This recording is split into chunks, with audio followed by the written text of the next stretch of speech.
This is Ibrox Stadium in Glasgow, the setting on a beautiful spring day for one of the most important Premier League games of the season between the champions Rangers and the league leaders Celtic. A victory for the home side would keep the race for the title open. A win for Celtic would take them a giant step closer to the title and a place in next season's European Cup. Hello, good afternoon everyone. Welcome to Scott Sport. Between now and 4 o'clock our programme is all about the last Old Firm game of the season, with live coverage of the whole 90 minutes and by means of our Scottish television helicopter, a behind-the-scenes look at how Rangers and Celtic players prepared this morning for the big game. Our match commentator, Jock Brown, will be joined at the ground by Alex Ferguson, and here in the studio to assess the play before, during and after the game, we have two very well-known guests from the Premier League, Willie Miller of Aberdeen and Sandy Clark of Hearts. They'll be talking to Ian Archer. Well, both Graham Souness and Billy McNeill are well aware that this isn't just another game, and both clubs have tiptoed quietly out of the limelight to prepare for the match, which could well settle the destiny of the championship. Our helicopter has been out and about this morning, and we picked up Rangers preparing down at the beautiful Turnberry Hotel in the heart of Ayrshire. Rangers out of the city to prepare for this one. The coach is ready, and all of a sudden the talking is over, and it's time to move. There were rumours at Turnberry this morning that Rangers may have one or two late injury problems, and will be going to Ibrox to pick up those details in due course. A comfortable 90-minute drive up the leafy lanes of Ayrshire, heading for Ibrox Stadium, and a match which means so much to both clubs.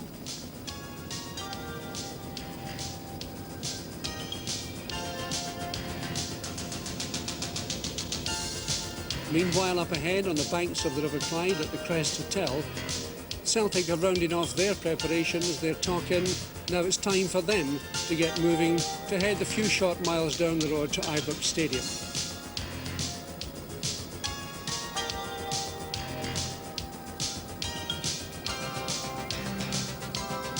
If there was any tension, it didn't seem to show among the players.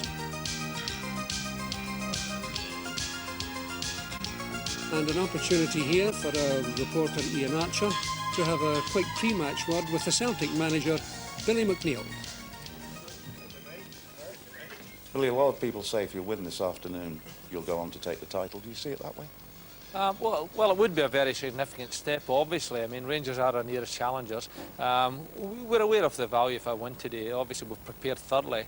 And it is our intention to go and play some positive football, and hopefully that positive football will be sufficient to get us a result. What sort of match do you expect in Old Firm terms?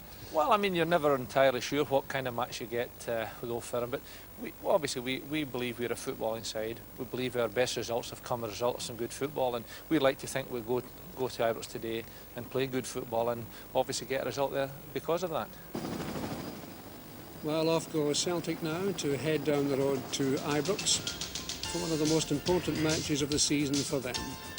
Police outriders out in front to smooth their path in towards the stadium, and the bus is on the way.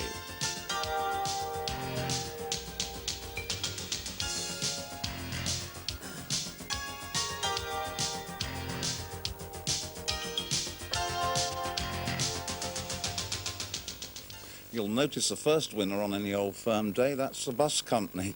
I'm joined by Sandy Clark and Willie Miller to have a look forward to this afternoon's match. Sandy, all Old Firm games are crucial, important, vital. This one more than others? Yeah, I would think so. Obviously this one could work out to be a league decider. And obviously all the games are very close and they're very competitive between both teams, because nobody wants to lose, because your week's obviously a lot better if you've been on the winning team against either Rangers or Celtic, depending on who you support. Willie, I would imagine you rather desperately want Rangers to win. Whether you think they will or not is a different matter, but as an Aberdeen player you would want Rangers to win this one. Yeah, I think if Celtic win it, or perhaps even if they get a draw, then I think the league title's theirs. But if Rangers managed to get the 2 points, and it's going to be a cracking end to the season. Right, well, we want to discuss some of the individuals involved, and what we've done, we've given you 3 forwards to talk about and tell us how you've defended against them and what their strengths are. The first one is Andy Walker, who was the first major signing of Billy McNeill to take over from Brian McClare, and has done well, hasn't he? He's done very well. He's a young lad, Andy, and I'm sure there's still a lot of good stuff to come from Andy in future years. He's had an in and out season, but he's settled in quite well. When he hasn't done the business for Celtic, Matt McGee stepped in and done it for them. It's So, an interesting piece of philosophy. I mean, that Billy McNeill spent all his money on forwards, really. Yeah. 1.8 million. Walker and McAvenny and Joe Miller. Now, Joe Miller you know well, don't you? I know Joe very well, yeah. Excellent player. And again, for the future, he'll be an excellent player for Celtic. Do you see this as a match between the Rangers defence and the Celtic attack? No, I don't think so. I think it'll be a game where Rangers have got to go out and have a go at Celtic, actually. Well, one man who can do that for them is Ali McCoist, who's had a really great season and quite often unsupported as well. Yeah, Ali's had a tremendous season for Rangers. He's ploughed a lone furrow up the front for Rangers. He's scored plenty of goals, and really you can't speak too highly of him. In terms of marking him, what do you have to guard against? He works hard outside the box, but Ali's true gift is inside the box. When he gets a chance in there, usually sticks it away. Well, we can see him doing just that. He's very brave too, isn't he? Yeah, he's a cocky character, and nothing gets him down, and he's very, very brave, yeah. Good. Well, the problem for Rangers, I suppose, is that McCoist will need some support, and that has been coming from Ian Durrant, really, in recent games, either played totally forward or, in his best position, coming from midfield. Where do you think he'll be today? I think he'll be midfield supporting Ali, and probably Ian Ferguson up front. But when he plays in midfield, he's very difficult to pin down, and without doubt, that's his best position. Well, we can see in action against you. Yeah. He always causes us problems playing in the midfield. Because presumably you don't see him coming. That's true, yeah. Well, if he loses his markers in midfield, it's very difficult for us at the back. Right. Good. We'll come to Sandy to talk about some of the defenders who are equally important. I suppose nobody more important than Roy Aitken, because not just is he captain of Scotland, he's a tremendous inspiration, isn't he, to the rest of the Celtic players? Yeah, without any shadow of a doubt. Roy's really held Celtic together for a long time now. He went through his sticky spells, and he was the one that kept them going and kept plugging away for them, and he's a great inspiration to the team. And really holds that defence together, because there's been certain question marks about that defence. That's last season, wasn't it? Well, that's right. They seemed to lose a few goals, and Roy was the one that never gave up. He led by example. And to be fair, he attacks quite well as well. He gets into the other end of the park, and he scored 1 or 2 important goals in his time too. Well, one of the players who's not a defender, but you couldn't really consider this match without him, in fact, is Paul McStay, because he is certainly the class player on the Celtic side. Needs some help inside. Good running by Burns. Right swinging cross. And how did that stay out from Billy Stark? Stay. Aiken on the right this time. Andy Walker. You're not going to give too many secrets away, but what do Hearts do when Paul McStay's playing? What's the instructions? He's obviously very difficult to mark. I think you've got to try to get people close to him to stop him playing. But he's such a good player, and for a relatively young guy, he's such an experienced international player as well now, that he's used to that, and he knows how to cope with that. He'll go and get the ball from the back four and and build up the play, and he also supports his forwards. He always makes himself available. Well, the most expensive player on the park is Richard Gough, who is said to have cost £1.5 million, which is an awful lot of money in everybody's language, and some people say he hasn't quite settled in with Rangers yet. Well, I don't feel that's fair criticism, to be honest, because the guys came to Rangers and there's been so much expected of him. And he's had to play right back, centre half, he's played midfield, he's played up front. He's not had a chance to get a bit of consistency and to get to know the one position and the rest of his teammates in relation to that. And I think it's really the fact that the guy scored so many important goals for Rangers in such a short time itself proves how valuable he is. Right, well, gentlemen, there is no hiding place, I'm afraid. Willie Miller, I'm going to force you to tip a winner. Well, I'm not going to tip a winner. I think it'll be a draw, Coward. actually, and that's not sitting on the fence. I think, Sounds like it to me. I think it'll go Celtic's way today, and I think a draw is enough for Celtic today, and I think it'll be a draw. Sandy. Well, just for a change, I've got to disagree with you. No, I feel that, you know, with home advantage and the crowd behind Rangers and how important it is to them, if they can show the spirit that they showed on Wednesday night and play with that determination, then I think Rangers can win today. Good, gentlemen. Sit back, enjoy the match. We'll talk to you at half-time and full-time. Thanks a lot. Yes, indeed. I can also tell you that they've got the tickets for the sweep as well. Right, let's go out now to Ibrox and find out just what's happening about the teams. I wonder, Jock Brown, if there's any dramatic team news that you can give us at this stage. Nothing too dramatic, Arthur. The team has been released from each dressing room, but Graham Souness is warming up there, but he is not in the side from the start. He will be on the bench alongside Stuart Monroe, and there is the Rangers team. There is no real surprise in that lineup, bringing back Jan Bartram and Alex Ferguson and Mark Walters, the men who were ineligible against Steaua Bucharest in midweek. So there's the Celtic captain, Roy Aitken, and no surprise either in the Celtic ranks. Lex Bailey is playing at centre-half with Mick McCarthy suspended, but it looks, Alex Ferguson, as though Celtic have resisted the temptation to play five at the back. Yes, there was a bit of speculation that they would try that. They did that in the earlier Premier League game against Rangers at Celtic Park. But Jock, you know, I've just looked at the Celtic team, and it's quite clear to me they're saying we're coming here to win the league. They're pointing at a team that's really positive. That's what it looks like. So it's a very positive outlook from Celtic coming to Ibrox for the last Old Firm match. The atmosphere building up. Back with you, Arthur. Thank you, Jock, and we're going back to Ibrox comfortably in time for the kick-off. Well, as we've said, and you've gathered, there isn't a game in the world in which excitement and passion run quite as high as an Old Firm encounter. Mind you, too often this game has attracted publicity for all the wrong reasons, but that's very much in the past. There are places, however, where this match is still only a game. Hazel Irvine reports. Millport, on the island of Cumbria, known to its day trippers for its cafes and its ice cream, cut off, it seems, from the mayhem and the madness of the mainland. But even here in quiet ecclesiastical corners, the game of football has a strong calling. And there's one man who's already thinking about today's big game. He's Father Collins, the local parish priest, a football fan of many seasons. But all is not as you would expect. For there's no religious divide in Millport when it comes to football, and Father Collins is actually a Rangers supporter. Yes, he's a Rangers fan. How? Why, you might cry? It so happened that I've been in Govan so much. Ibrox is the nearest part to go there. And I suppose that's how it happened. Rangers were very kind to me. And as he heads for the seafront, other fair-minded fans are about to set off for Ibrox in the same bus. This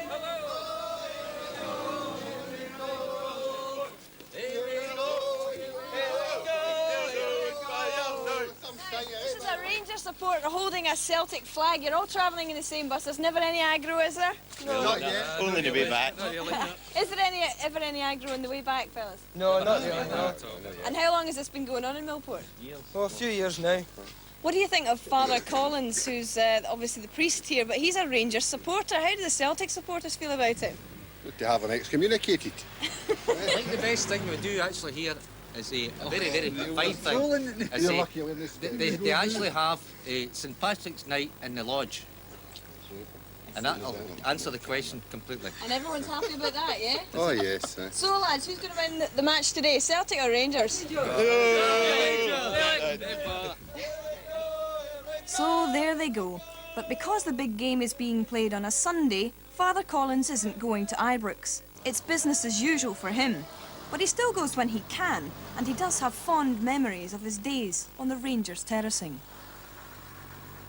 When I was nursing, I used to get tickets for the big games from the players who came up for X-ray to the Victoria Infirmary where I was a staff nurse. Then when I went to the Southern General as a hospital chaplain, in Ward 14 one time, this poor man, who was a very keen Rangers supporter, and the nurses seemed to be frightened that they might object to the priest coming. And I said, oh, hello, Mr. whatever his name was. I'm chairman of the Catholic Rangers Supporters Club. When he said, heavens, you'll be able to hold your meetings in a telephone kiosk. However, he said that deserves a medal, and we talked about football and about Rangers, and he did send me a little medal which says Rangers Football Club. Can you tell us about the time that you did go to Ibrox with the dog collar on? What was that like? It was a bit scary in a way, because everybody was wondering why I should be sitting in this exalted position with Rangers supporters who obviously came there every week. But it was very acceptable, and I find it very easy to talk about football. The only thing I resent is that bitterness in any, or bigotry is so terrible. I would do all I could to get rid of it. So what about reaction from Celtic fans? Have you had any backlash, as it were, from them? They don't believe it, I don't think. Why do you think that's? I don't know, they're so astounded, it's so extraordinary, and whatever. It doesn't, I think they think there's something wrong with it. But overall, you'll still remain a Rangers fan then? I'll still give them my support whenever I can. And certainly the Rangers fans on this island have been so kind to me. I couldn't do anything less. Do you have a message, Father Collins, for Rangers and Celtic supporters as they go to the big game today? Yes, support your team and wear your colours, but cheer your own team on. Forget about criticising the other team. Above all, don't bring religion into it. It's neither necessary nor welcome. So as the lads head off, win, lose or draw, on the way back, they'll all be in the same boat. Well, there we are. The Millport fans from both Rangers and Celtic are inside the stadium. You can see that the pre-match excitement is building up very nicely indeed. We've already had the teams. We'll be going back to Ibrox Stadium shortly. We'll perhaps be getting a final word from our studio guest. But meantime, we take a break. Rejoin us for Rangers Celtic Live in a couple of minutes from now. Rangers line up there. They're certainly going to have plenty of people in the middle of the park, aren't they? Well, yeah, but I think it's a team that's going to have a real go. I think they're playing Ferguson up front, and they'll be looking for Durant to support both Ferguson and McCoist. And with Walters going down the wing, then I feel as though it's a real positive team from Rangers. There it is. Of course, their problem has been getting a settled team with suspensions and eligibility and things like that, but that's near enough to the top Rangers side, you'd have thought. Yeah, just about, yeah. Everybody's available and everybody's fit. So it's a good-looking Rangers team. It's well balanced, and it's as good as they've had on the park for a wee while. Who do you think, we were talking about McStay earlier on, who do you think will be looking after him? McStay in midfield? I don't think anybody will have the job of marking McStay. I think it'll be an open game, probably. If Derek Ferguson can get close to him, then that's what Rangers will be hoping for. But I think it'll be an open game, and in midfield, there aren't what you would call defensive midfield players in any of the two teams in midfield. Sandy, Celtic now. Alex Ferguson said there earlier on, they look as if they've come to win the title, but that really is just the Celtic side, isn't it, with McCarthy out? That's right. That's the the more or less the strongest team. Celtic will go and play a 4-3-3 as will Rangers. But the thing that gets me, I think, Celtic have got Tommy Burns and Billy Stark in midfield against Derek Ferguson and Durant, and it's really the young against the old. And to me, if Ferguson and Durant have matured into really, really good players, and if they play to form today, I believe they could cause Stark and Burns a lot of problems. What about young Lex Bailey, inexperienced? Can you recall your sort of first Old Firm games? Was it difficult? It's I don't think difficult. It's a great game to play, and it's an unbelievable atmosphere which you'll never really experience anywhere else. I think Alex Bailey played in one, and he had a great start and they won 2-0 at the New Year game. But it's a big game for him today. Himself and Roy Aitken have got to try and handle Ian Ferguson and Alan McCoist. And the way Alan McCoist is playing just now, he looks as if he could score virtually every game he plays in. So it's a big game for him, and it'll be interesting to see how that one works out. What about the two goalkeepers? Willie, Chris Woods has had a sensational season, really. Yeah, he's played excellent. As you say, he's had a tremendous season. In midweek there, he brought off some saves that were out of this world. But in saying that, Pat Bonner's no more guy. They're a very good goalkeeper. And Celtic's record this season in the goals against column have been excellent. In fact, they've got the best defensive record so far this season. And that used to be a weak point in their team, but they've now seemed to have sorted it out. And with 20 goals against, Pat Bonner's doing his stuff. Tell me, Sandy, what will the players be doing at this precise moment, these last nervous minutes before they can get out onto the park? I think at this time of the game they'll be going round each other and saying, come on, let's make sure we don't lose, and we give it our best shot and try to win. I think that's probably more important for Rangers today, because it's a wee bit more vital to them. They have really got to win to stay in the league championship. Whereas Celtic, I'm sure that both managers will be trying to get them relaxed and trying to get them to play their normal game and not to get caught in the atmosphere too much. One interesting thing actually about Ibrox, Willie, which the fans probably don't realise, there's a very big area under the stands for warming up, isn't there, that you can actually get rid of some of your tensions in there. We used to use that a lot. They didn't particularly like you going on the field of play, but now they allow you to go on the field of play, and most of us usually go out and kick about outside and just take in the atmosphere. I've never felt the atmosphere at an Old Firm game, but playing against Rangers when there's 40,000 there for Aberdeen, certainly a special sort of atmosphere. As the new Ibrox, was the fans a lot closer than they were in the old? You were old enough to have played in when it was the big Ibrox. I think I just played one or two games. The atmosphere's tremendous. It was good in the old stadium, but I think it's better in the new stadium. There they are, the fans. Does the toss make any difference, Sandy? No, I don't Kick think towards so. your own people or away from your own people? At the end of the day, the supporters of their own game today, they try to outshout and outsing each other, and it's just an incredible noise that you're hearing, this cauldron that you're in. And for the first 10-15 minutes you won't hear the referee's whistle and you won't be able to shout to a guy 10 yards away from you. But that it settles down, and I think the team that settles quickest are the team that normally dominate for the initial part of the game. And if they can get in front then, it's always hard to fight back. Well, as serving footballers and under contract and conscious of the SFA, you might find this next question a wee bit difficult, but what particular pressures does a match like this have on the referee? Do you think it is differently refereed from other Premier League games? Well, I think he's got to be really strong in the first 10 minutes. And I think if he sets his stall in the first 10 minutes, clamps down, lets everybody know who's in charge, then he'll have no problem. Sam, the referee's Bob Valentine, by the way. Well, I don't think they could get a better referee, to be honest. Bob's an experienced campaigner, and he's handled this type of game many times in the past.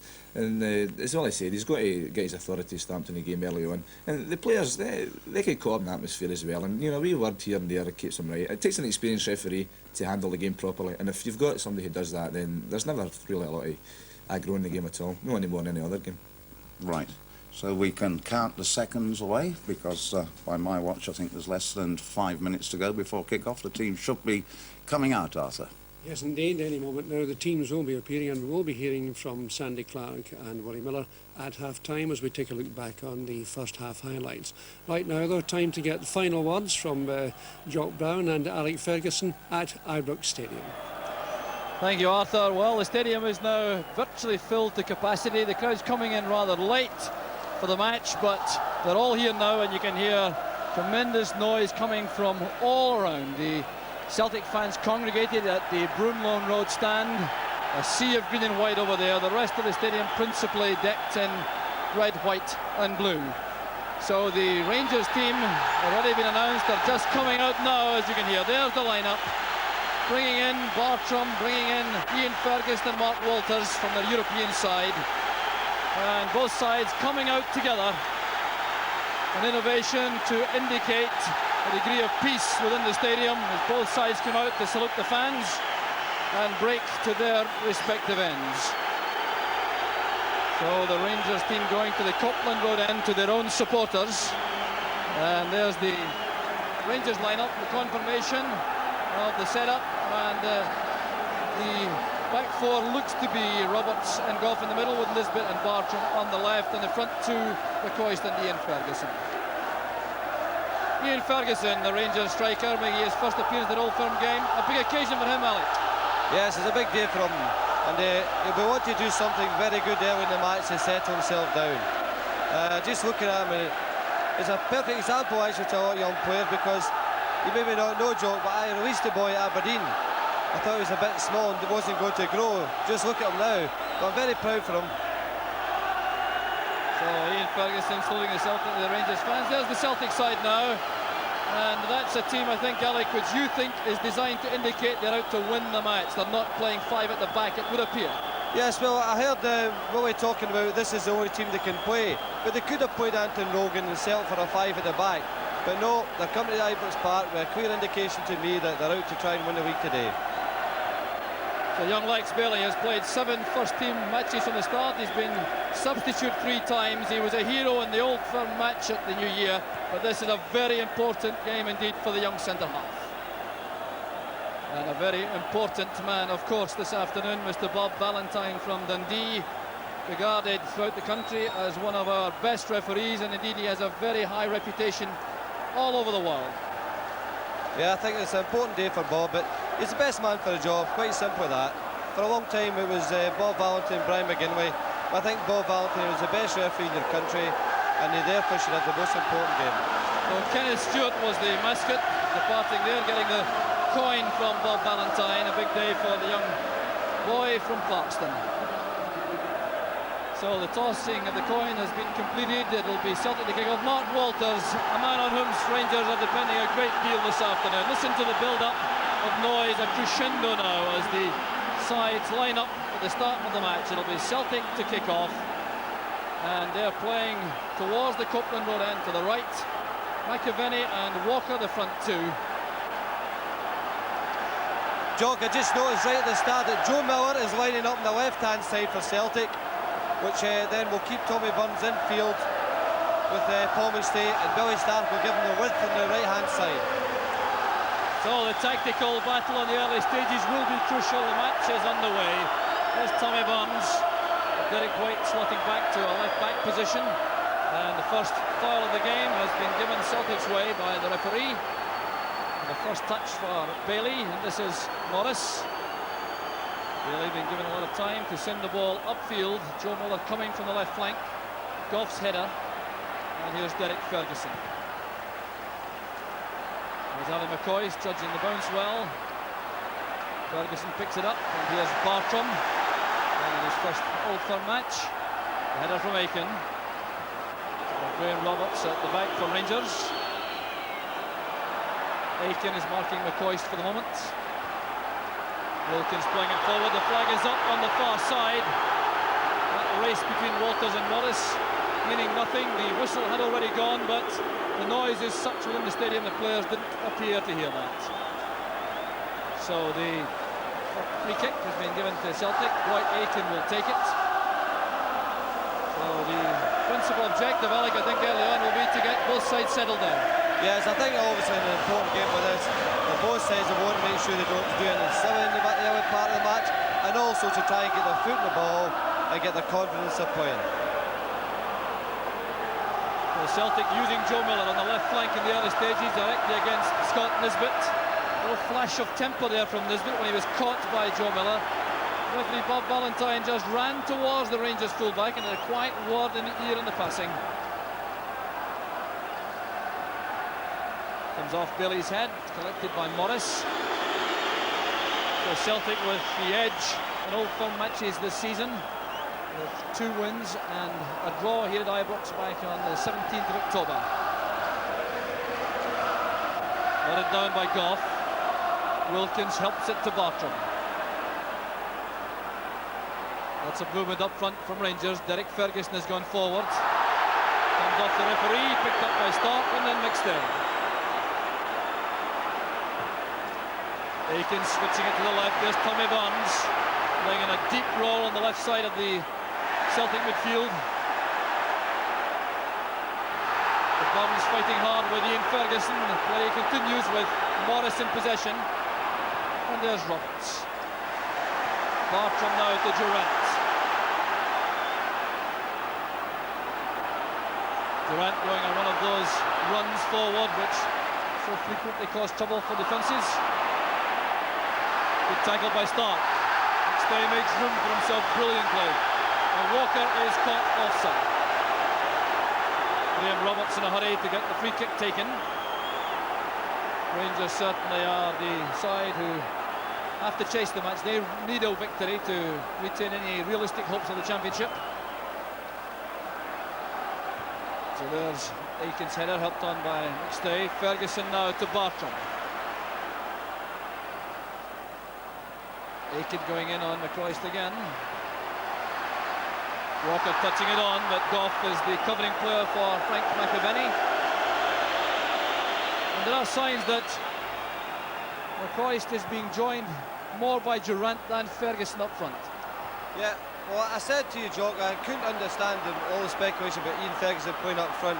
The boys used to be playing as a midfield player in such an important game, and his debut in an Old Firm match, I think he had to play midfield. Here's McStay for Celtic. It has Walker on the right. Still McStay going all the way himself. Some hopeful appeals from the Celtic fans for a penalty. It's a free kick though as Morris goes down in the tackle with Walters. Tremendous surging play though from Paul McStay, designed to commit the Rangers defence. Free kick now will be taken by Chris Morris. Alex Bailey has joined the attack. And Billy Stark appeared to be held by the jersey by Scott Nisbet. The referee didn't spot that. Roy Aiken is protesting to the referee, but I reckon Rangers were very fortunate here as this ball comes in from Morris. Stark making a run. Well, it's not obvious from that replay, but it seemed to me as though Nisbet was doing some jersey pulling. Oh, yeah, Joe, I think there was a little bit of that. If a penalty had been given, it may have been a bit harsh, but nonetheless, there was a bit of shoving and pushing. So here's Bartram in space for Rangers. Good play by Walker. This is Joe Miller taking on Goff. Still Miller trying to go to the byline himself. That's cut off well by Bartram, and Woods calls for the ball for the 6-yard box. Good play by the Danish fullback. It's a good start to the game for Celtic, Jock. They've got into Rangers' box on 2 occasions and looked dangerous both occasions, both times. Walters and Morris together. The throw goes to Celtic.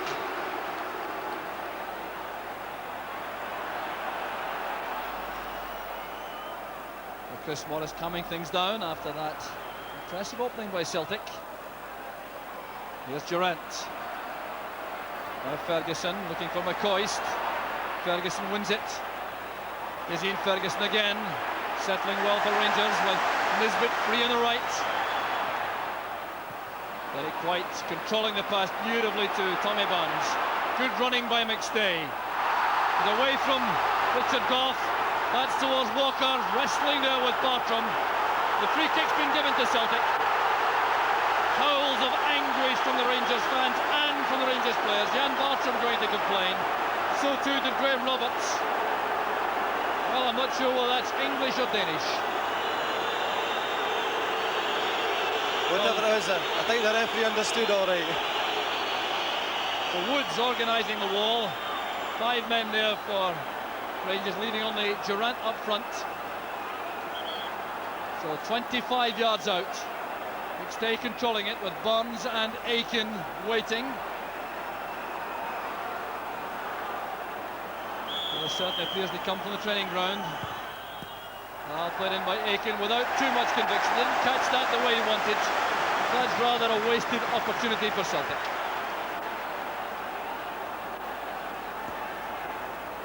Another important factor as we're talking about Celtic's system, you may have noticed that the lad Derek White is staying very close to the centre of the park, which is almost White playing a 5. This is Derek Ferguson now for Rangers, linking with Walters. Bailey goes to meet him. It's thumped away by Aiken. Joe Miller chasing Nisbet. He's very quick indeed, Joe Miller. And Nisbet taking the safety first policy, playing it back to Woods. Bartram has found space. His first touch wasn't too convincing, forcing him to go back. He gets a word of encouragement from Graham Roberts.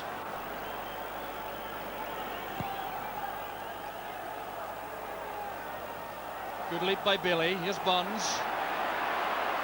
Taking no chances with Ian Ferguson closing him down from behind.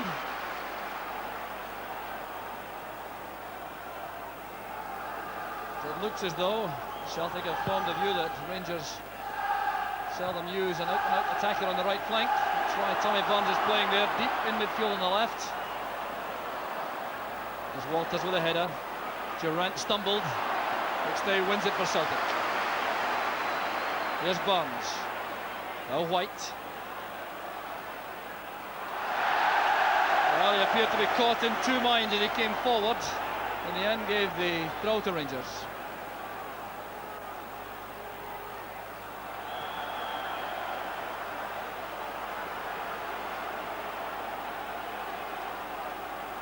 So the throw this time goes to Celtic. And these hectic opening exchanges appear to have calmed a little. There's Nisbet's header. Miller tackled fiercely by Durant. This is McCoist. Missed out Durant with a pass. Stark finds Barnes. There's Richard Gough. Too far ahead of McCoist.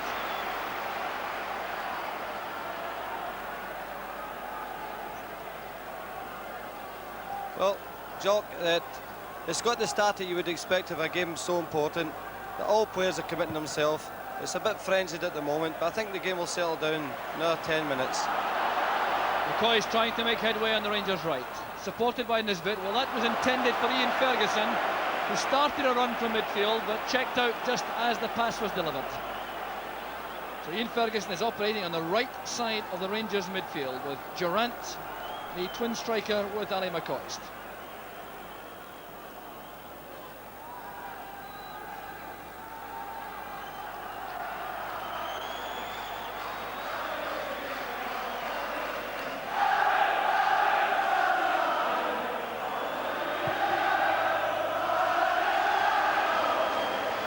Laying it back to McStay. Bartram hooking it forward, but Aiken is there for Celtic. Drawing McCoist and then releasing the pass to Derek White.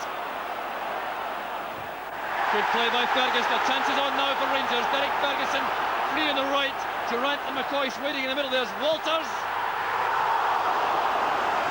That's a corner kick to Rangers. And a desperate error here by Derek White, allowing Derek Ferguson to break on the right, playing the ball square across the box for Walters, who was under pressure all the way from Morris. And now, in fact, the referee has changed that to an offside decision, I think. It's a free kick to Celtic on their own 6-yard line. Well, that's a very important lesson for young Derek White. Last defender taking a chance with an opponent so close to him, and it really could have been curtains for the Celtic there. So Derek White breathes a sigh of relief. Bonner takes the free kick. Looked as though Durant had been into an offside position as the ball was squared to Walters. There's McCoist, tackled by White. Stay to Stark. Now Morris. McAvenny putting pressure on Bartram. Bartram using his strength. He was fouled though. It's a free kick to Rangers, taken quickly by Bartram. Bit of illegal use of the left arm by Frank McAvenny. The offside flag is up. It was not McAvenny. I think it was Andy Walker who was slow coming back. Jock, it's quite clear that Celtic's tactics are to play the three at the back. They've Derek White on the left-hand side of Roy Aitken and Lex Bale on the right-hand side. Tommy Burns is occupying the left-back area, well, a little bit forward, and of course Joe Miller is a wide player, so it protects the space further on the wide side. That's all for the purists in the studio. Well, I'm sure the purists in the studio will appreciate that. Little tactical bit of information from Alex Ferguson.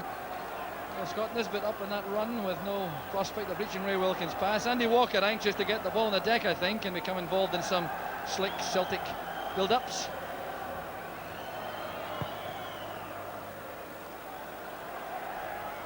goes Wilkins. Derek Ferguson doing well again. Played on by Durant. There's Aiken. McCoist. Closed down all the way by Derek White. Rangers hoping for a corner kick for a deflection. But Derek Ferguson, the mainstay once again. Ian Durant doing well with a run, trying to get it back to Walters. There was McCoist on the turn. And it's a goal kick to Celtic. Important play again, I like, from Derek Ferguson. Yes, well, Celtic started the game very brightly. The thrust at Rangers' penalty box. It's now Rangers' chance. And it's going to be a really open game. I think that point was made with the lads earlier in the studio. And it's pointing that way, it's going to be a marvellous game for everyone. There's Derek White's header. Ferguson being pushed by McAvenny. Free kick's been given, McAvenny was held. Rangers fans think that the first foul was by McAvenny. So they appear to be doing a little bit of barging as the ball was in the air, but it's Roy Aiken who'll take the free kick. Lex Bailey takes it short. Good pass, finds Walker. Tackle was by Wilkins from the back. He caught Andy Walker. It's a free kick to Celtic. Wilkins showing typical sportsmanship as he helps Walker to his feet and accepts that word of warning from the referee. But a very promising position for Celtic to exploit, with Chris Morris taking the free kick. Lex Bailey with Billy Stark moving around in the box. The header came from McAvenny. It wasn't far away, but there was no real cover there for McAvenny. There's Chris Morris with the free kick. McAvenny coming in, Bailey was behind him. And Richard Gough was beaten to that high ball by McAvenny. Yeah, Jock, I thought it was a really good piece of movement from McAvenny. Drifted off Graham Roberts. Unluckily, just a little bit big from the cross, but good effort. Tommy Burns gets his head to the ball, has to concede a throw to Rangers. Quarter of an hour of the match gone, still no scoring here at Ibrox. But a very encouraging opening quarter of an hour in terms of football entertainment. Good pass inside, finds Wilkins. Ferguson going up well. Well, Ian Ferguson gets up very well indeed inside the box to nod that on. Here's Morris. Now Andy Walker. Good turn, good control from Walker. He has Miller free over on the far side. Miller being shown inside by Nisbet, but Miller beats him on the outside. Checks onto his stronger foot, the right for the cross though. He's well tackled by Ian Ferguson. Wilkins couldn't control it. There's Bailey picking out Tommy Barnes with an accurate pass. And McAvenny. And Chris Woods very swiftly off his line. But Joe Miller there in a very good position wide in the left, didn't appear to be keen to try to deliver the cross with the left foot.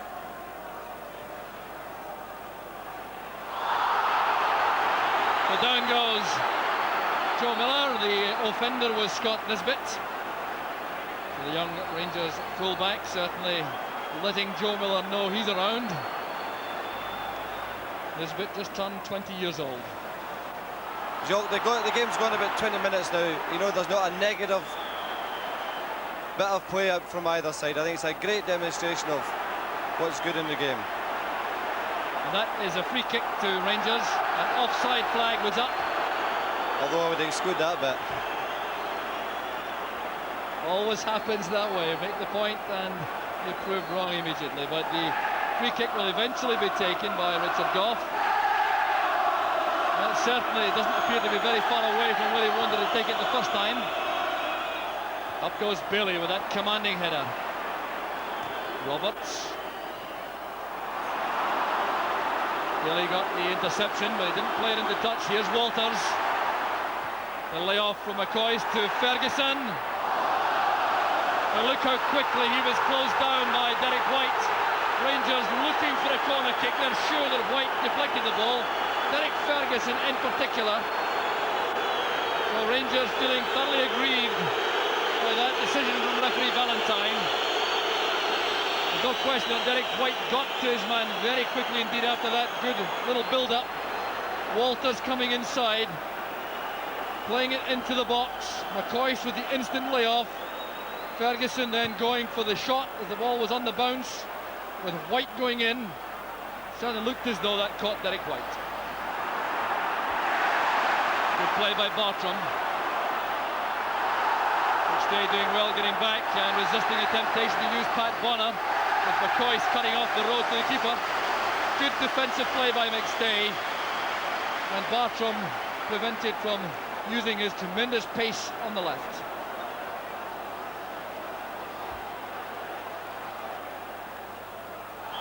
McAvenny turning Roberts as the ball was in mid-air. That's a free kick to Rangers.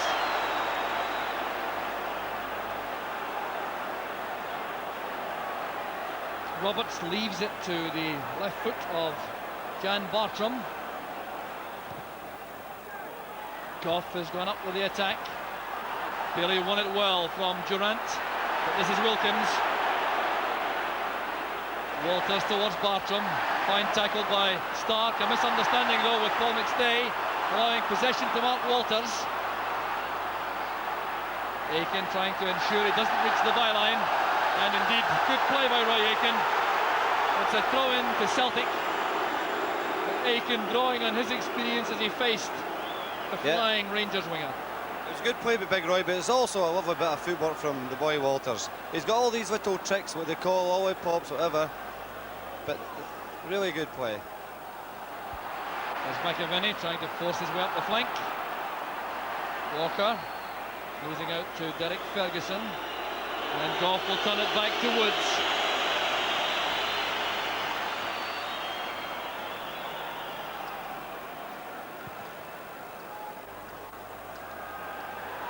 Burns and Ian Ferguson together, as they have been so frequently in the match so far.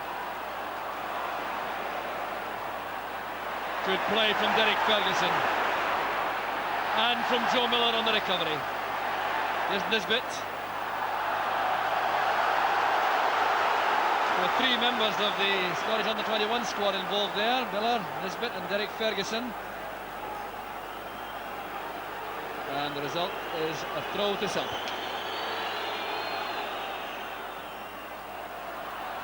Spike from McAvenny to Barnes, and Miller turned at Nisbet illegally as the ball came to him. So the jersey pulled by Nisbet came after the first foul by Joe Miller.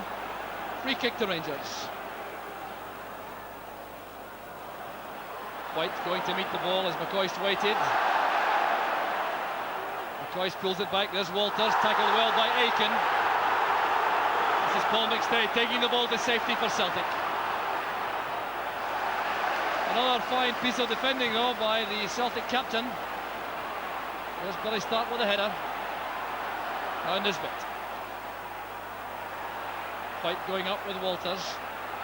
McStay and Derek Ferguson together. It breaks for Rangers. Here's Ali McCoist. Now Wilkins playing it wide for Durant. And a lot of credit there due to young Legs Billy for the way in which he closed down rapidly on Ray Wilkins. This was good play from Rangers on the build-up. McCoy's doing well, shaking himself free, laying that by. Now look at Billy going towards Wilkins, forcing him to try to find Durant with a pass. Yeah, young Durant just got his feet caught there. Jokin, wee bit unfortunate.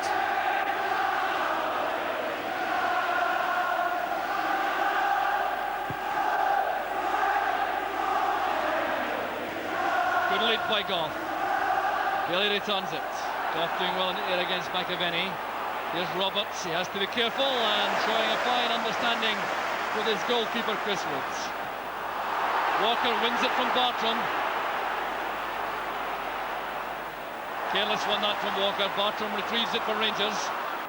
Walters goes away from Stark. That's for Durant to chase. The covering player is Roy Aiken. And there's a free kick to Rangers and a warning for Aiken. Well, he is showing that look of innocence as he's called towards the referee. So some positive play again, this time from Ian Durant. And Aiken just out of reach, catching the Rangers number 10. So free kick all right to Rangers. And Aiken has had a little lecture from referee Valentine. for any further indiscretions. There's McCoist, good interception by White. Here's Walker now to McAvenny, his first chance to run at the Rangers defence, playing it into the path of Walker. Woods taking no chances.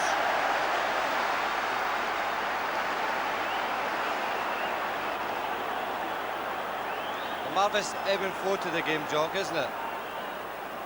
Never a dull moment so Oh far. my goodness me, it's surprised to come up here and see this, you know.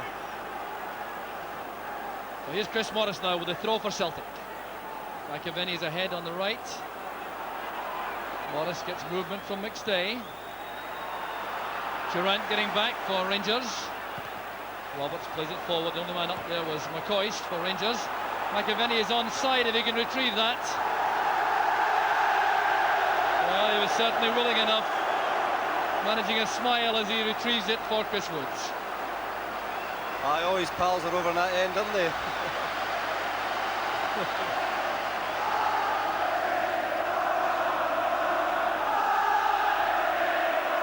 Frank McAvenny obviously enjoying the occasion to the full. Scored both goals in the New Year's match against Rangers. There's Buns with a header, but he was doing a bit of pushing on Jan Ferguson. So free kick to Rangers on the halfway line.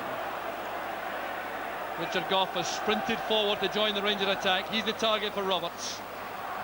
Going up there with Bailey. It's back with Bartram.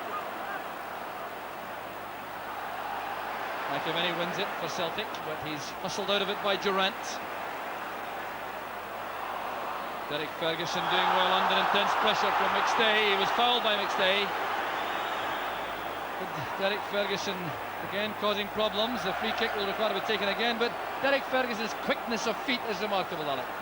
I was just going to say that at the moment he's probably the outstanding midfield player in the park, and now he's vying with McStay for that, but I think he's a bit on top here. He's got good control, and as you say, he's got good feet. Wilkins with a short free kick, wide to Walters. Chris Morris goes to meet him, forcing Walters inside. Good play from McStay. He only has Walker up for the moment, but Miller's arriving on the left. Picked out by McStay, but the pass hit much too firmly. Paul McStay showing remarkable vision to pick up that run from Joe Miller, but the pass not executed the way he wanted. There's Ferguson to Wilkins. Back it goes to Bartram for Rangers. Stark couldn't control it. Good ball from Wilkins. Bonds with a tackle on Ferguson. Celtic in possession with Billy Stark. Through the middle is McAvenny, being allowed to turn and find Miller on the left. Miller was well challenged by Nisbet. Ian Ferguson back to help also. And Derek White taking no chances, thumping the ball away from Nisbet for a Rangers throw.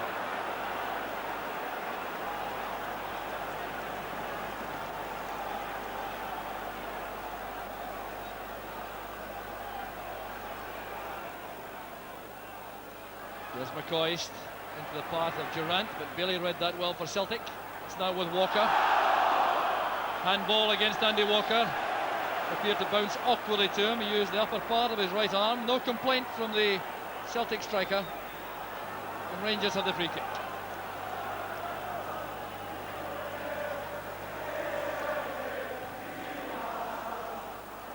The header by Barnes. Here's McStay. Walker teeing it up for McAvenny. There's Miller, well tackled again by Nisbet. So approaching the half-hour mark, still no scoring, but some excellent football on view. Here's Joe Miller, having a rare old tussle with Nisbet, and not getting much change out of the Rangers fullback. Andy Walker was cutting off the pass back there. He's offside now as the ball comes through. The referee is acknowledging the linesman's flag, but allowing Woods to continue in possession. You know, the lad, the full-back for Rangers, the boy Bartram, you've got to remember it's his first Old Firm game too. And although he's got a bit of experience, at the moment he's finding it a little bit difficult to get his game going, Jock. A brave header by Bailey, returned by Nisbet. It goes Stark. It's back with White. So Richard Gough with lots of time in the right back spot for the moment for Rangers. White going up under pressure from Durant. There's Morris to start. Good play from Celtic. Bailey breaking on the right. Looking for a run forward on the right. McAvenny arrives rather late. And Roberts tidies up for Rangers.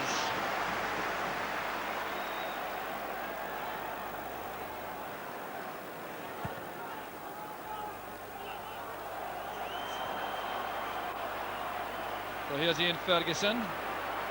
The tackle came from Stark. McStay picked it up. Here's Chris Morris. McAvenny is ahead of him. Joe Miller is now on the right. Here's Miller on his more natural side. Closed down brilliantly by Roberts.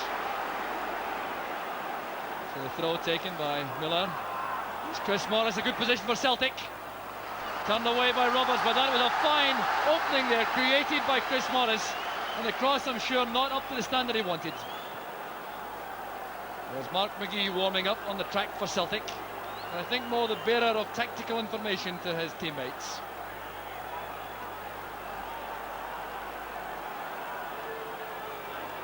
So Bailey waits in the box. Derek White has also come up. Right to the far side, up goes Bailey with Gough. It's kept in play by Andy Walker. Back with Burns on his right foot though, not quite so keen to have a try for goal from that position. Here's Joe Miller. McStay shows himself deep. Gough going up with Ali McCoist. Wilkins to Ferguson.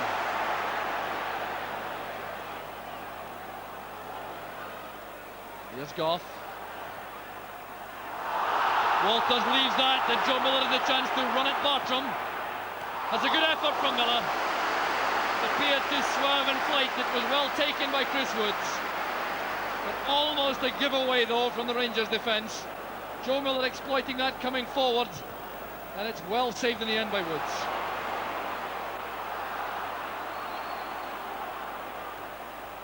I think, Jock, that there is a bit of uncertainty in the left back area for Rangers, and they'll be hoping that the lad Bartram settles down very quickly, because I see that Joe Miller is now going to cross to that side, maybe to exploit it. So a torrid old firm baptism for Jan Bartram. Bailey plays it across the back four to White. Here's Walker. Trying the first time layoff. I don't think that's quite where he intended to put it. Well, that is a Rangers throw. The clearance from Nisbet coming off Billy Stark. Just watching Billy Stark in that run he made forward, which I've got so used to over the years, Jock. I've never known a player who can do that. Run from the middle of the park, round the face of things so well.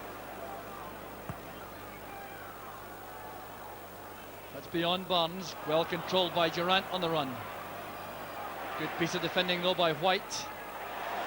Nisbet doing well to create some space for himself. Richard Gough, I think, may take that all the way back to Woods.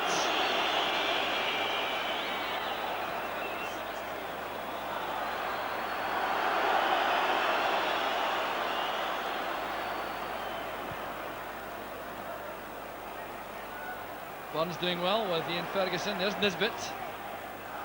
Coming off Burns for the Rangers throw. Nisbet playing with lots of urge in the right back spot for Rangers. Here's McCoist. Ferguson was offside.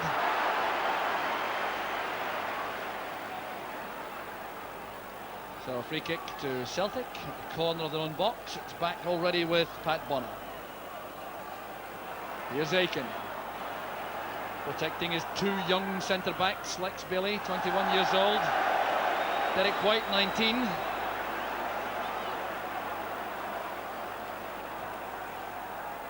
There's Bartram. Bailey going in heavily behind Ali McCoist. Free kick to Rangers.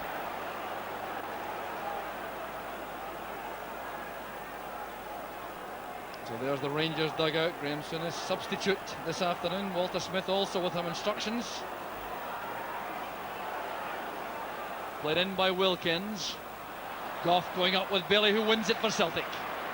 Here's Durant. Blocked by Burns, but at the expense A corner kick to Rangers.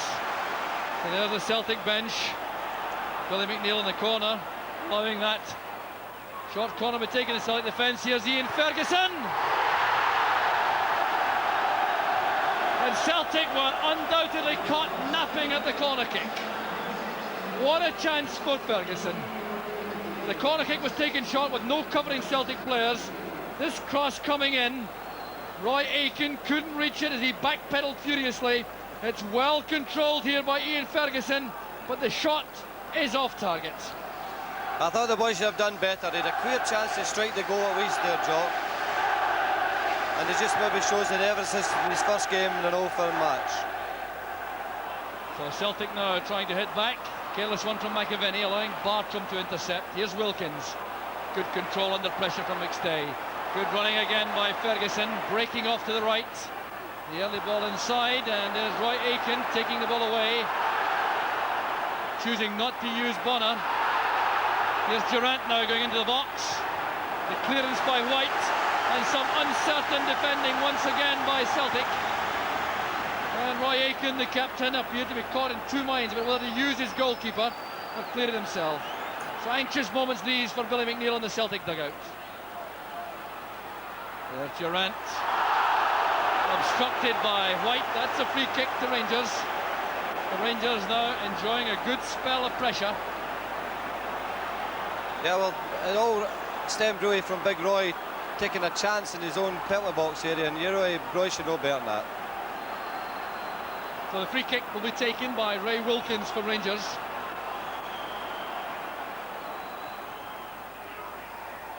Willie going up to head the ball on towards safety. Here's Durant retrieving it. Bartram. Aitken going up with McCoist. McCoist has possession for Rangers, and there's no one waiting at the far post area. Roy Aitken having a little bit of a discussion in heated fashion with Pat Bonner. So Ian Ferguson goes back, and these two Celtic subs may well be seen before very long, because Celtic for the moment going through a very dodgy patch. Yes, well, they had a wee spell just for about 10 minutes there, and I was ready to say they seem to be taking a bit of control, but now it's going to the other end, and I think that's the way this game's going to go. There's such an open play about the both sides that I think we're going to have to, it's going to be that way, this type of match. But still no goals with 10 minutes left in the first half. As Walters goes back, but that just finds Andy Walker for Celtic.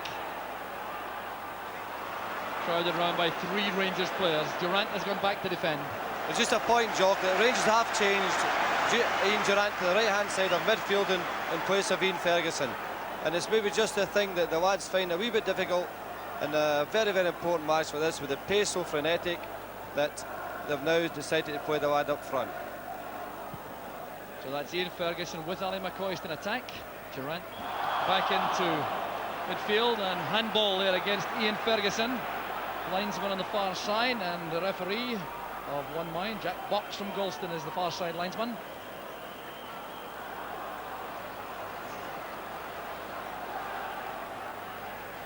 Played forward by Morris. The ball swerved out, so the throw can be taken a bit further on, I think. The referee indicating that Bartram can come forward some 7 or 8 yards. McCoy's trying to hold off Billy. Back it goes to Wilkins inside. On the far side is Nisbet, always willing to come forward on the right.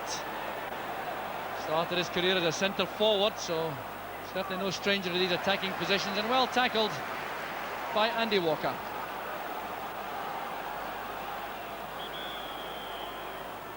That throw has to be taken a few yards further back by Derek Ferguson. Ian Ferguson.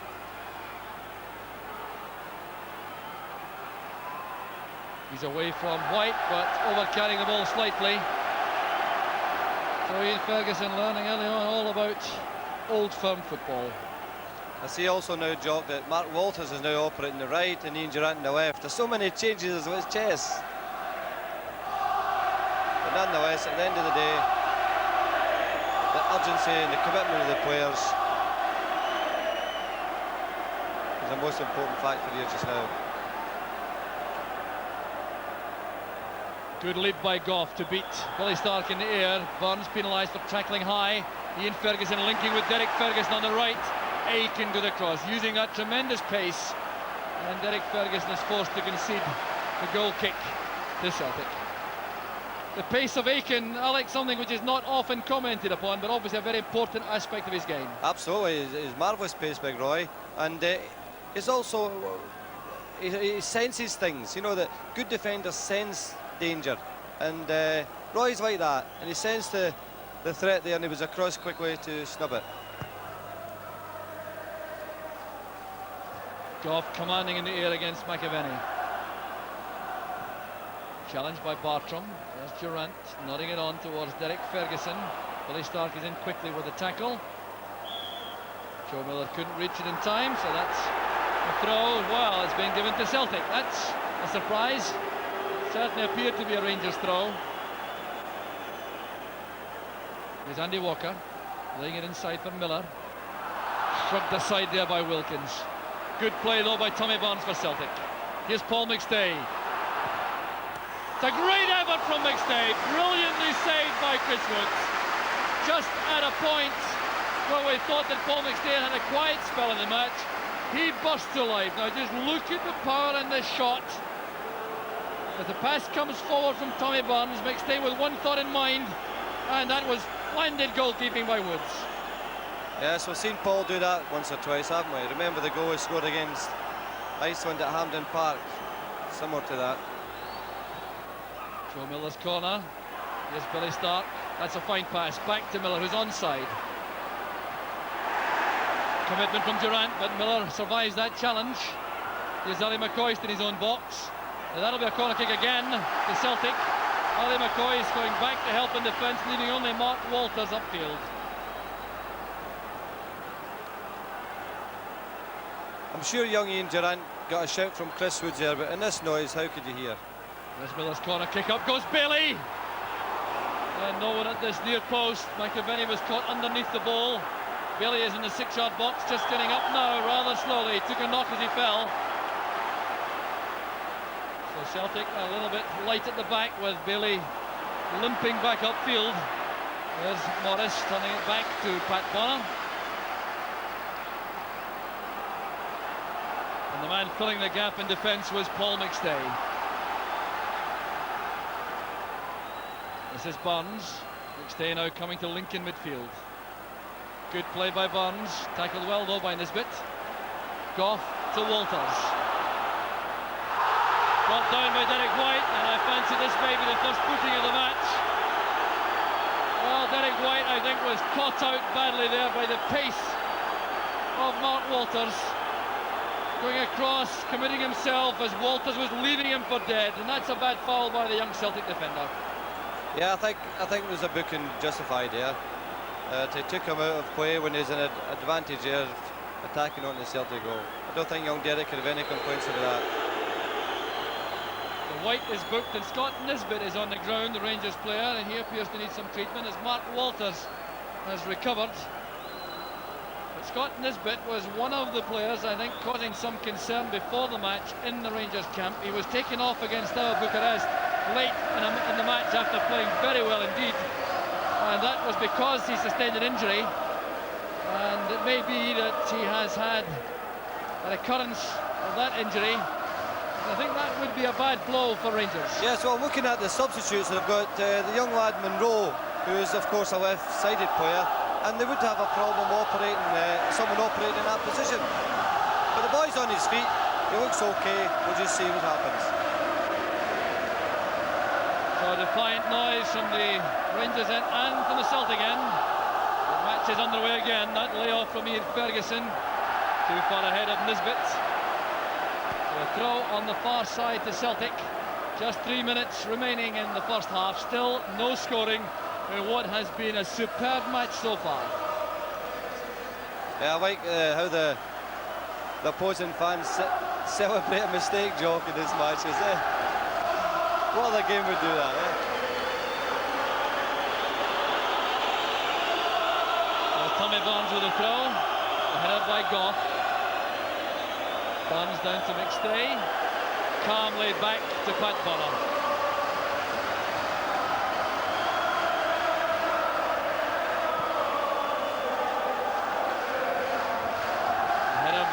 Bartram. Willie did well with Jan Ferguson. Bartram was fouled there by McAvenny. That's a free kick, all right. But the Celtic players putting Jan Bartram under enormous pressure. The young fullback seemed to be a little bit uncertain in the early stages of the match, and Celtic, of course, trying to exploit that. As we approach half-time, Joe, I've got to say that it's 45 minutes. The spirit of the game's been marvellous. There's no bitterness in the match. Competitive, certainly. One or two little incidents, but a marvellous spirit to the game. Well, there's Roy Aitken on the end of a trip. Celtic have a free kick.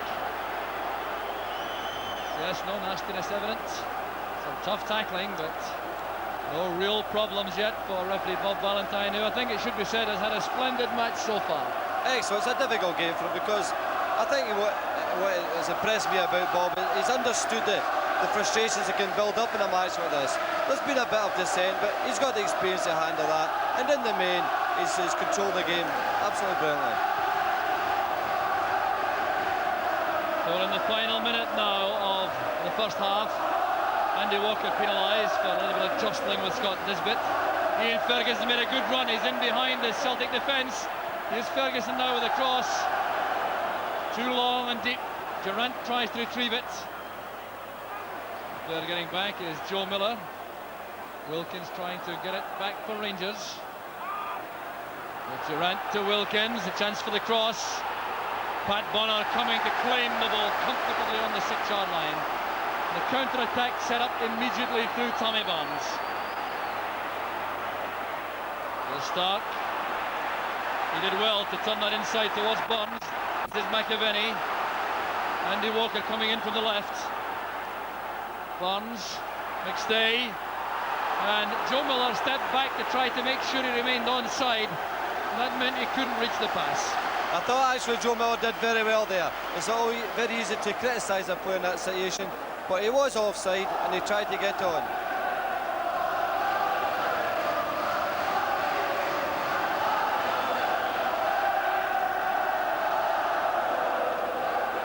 So it's Chris Woods with a goal kick. We're into time added on for stoppages at the end of the first half with a couple of injuries. There's Chris Morris looking for Joe Miller. But there goes the half-time whistle. A tremendous 45 minutes football. No scoring, and Paul McStay, the player who has come closest with one tremendous effort for Celtic. Towards half-time, taking the ball from Tommy Barnes.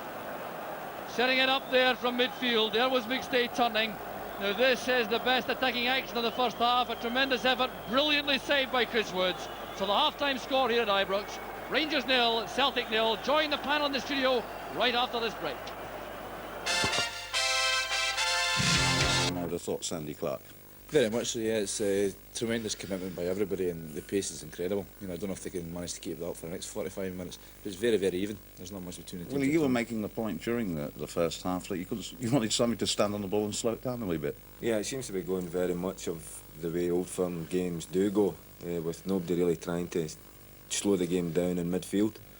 Right, well, let's have a look at some of the action. After a very brisk Celtic start, in fact, it was Rangers, Sandy, that made the first chance here, which was a mistake by Derek White. Actually, I think we just got the end of it there. Derek Ferguson did well. You know, he wins the ball and goes forward, and he looked up and made a great pass to, you see here he's coming into the box now, and he looks up and makes a great pass to Matt Waters. And unfortunately, just off target with. I think it was Chris Morris that made the tackle there and made it very difficult for him. Right, Willie, here's the next chance. Yeah, the ball's bobbling about a wee bit here, and there's a chance, half chance, but the ball was bobbling about, and I would put that down to a half chance, really. Well, you can have another look at it from behind the goal. Yeah, a good run here by Walters. The shot was a bit wild, and McCoy's didn't really have a chance of putting that one in, I didn't think.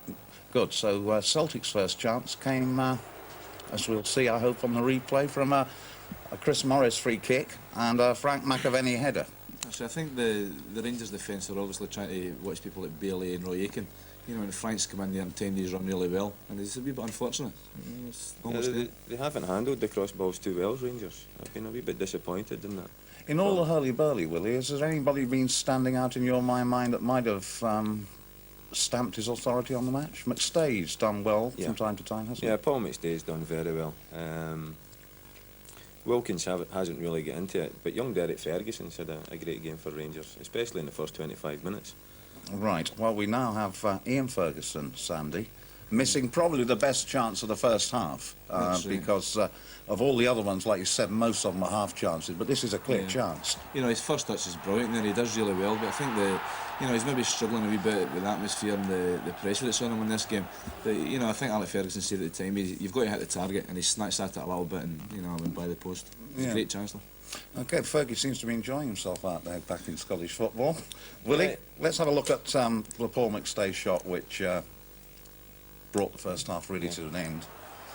Well, Paul does this very well, picking the ball up and running at defences, and having a shot from that range. He's always liable to stick it in the top corner. But it was a first-class save from Woods as well. Absolutely. Yeah.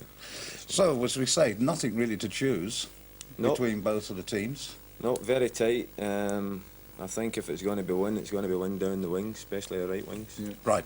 Thanks, Stance. We'll see you at the finish. Arthur. Right, teams are still off the field at Ibrox. Time for us to take a quick break. Rejoin us for the whole of the second half live of this afternoon's game at Ibrox between Rangers and Celtic in a couple of minutes from now.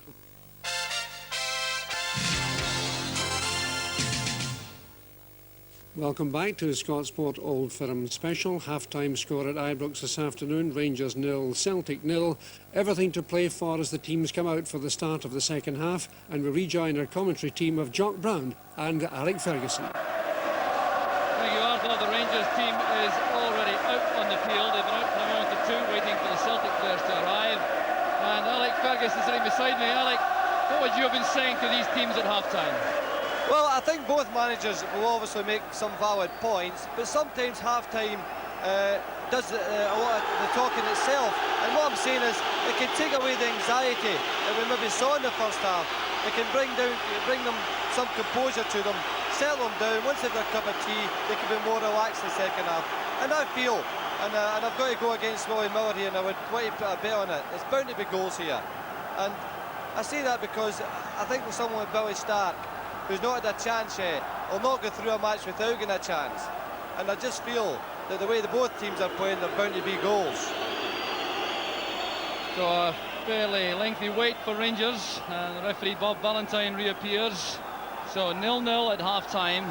A crucial 45-minute period coming up, particularly from the Rangers' point of view. They really must be thinking in terms only of victory, whereas Celtic may well be perfectly happy to leave with a draw.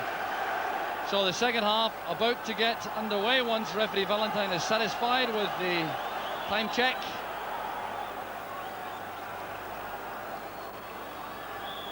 So the second half is underway.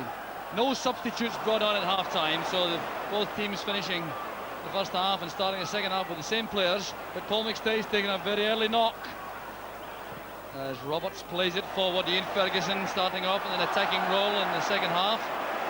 Opened up the match on the right side of midfield and then was switched to the attack with Ian Durrant moving back. So Paul McStay taking a bit of time to recover from that knock he took inside the centre circle. Roberts and McAvenny together. Here's Chris Morris. Bartram did well to intercept, and that's a Rangers throw. Chris Morris pushing forward as he likes to do. Jan Bartram will be very anxious to have a good start to the second half. He looked a little bit uncertain in the first half in this incredible atmosphere. Yes, Ferguson, Ian Ferguson this is. Running inside likes Billy. Walters on the right, supporting player is Scott Nisbet. Here's Walters making for the byline. Well, a major disappointment that for Rangers. Walters now switched to the right wing. He did that after about half an hour of the first half, but not so accurate with the right foot cross. Well, I think that the boys should have done better there. As you made the point, it's more important for Rangers to this game, and I think they'll be looking for Mark Walters to do better than that.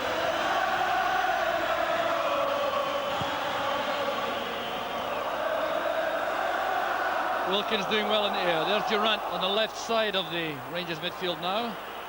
Turned back by Bartram to Woods.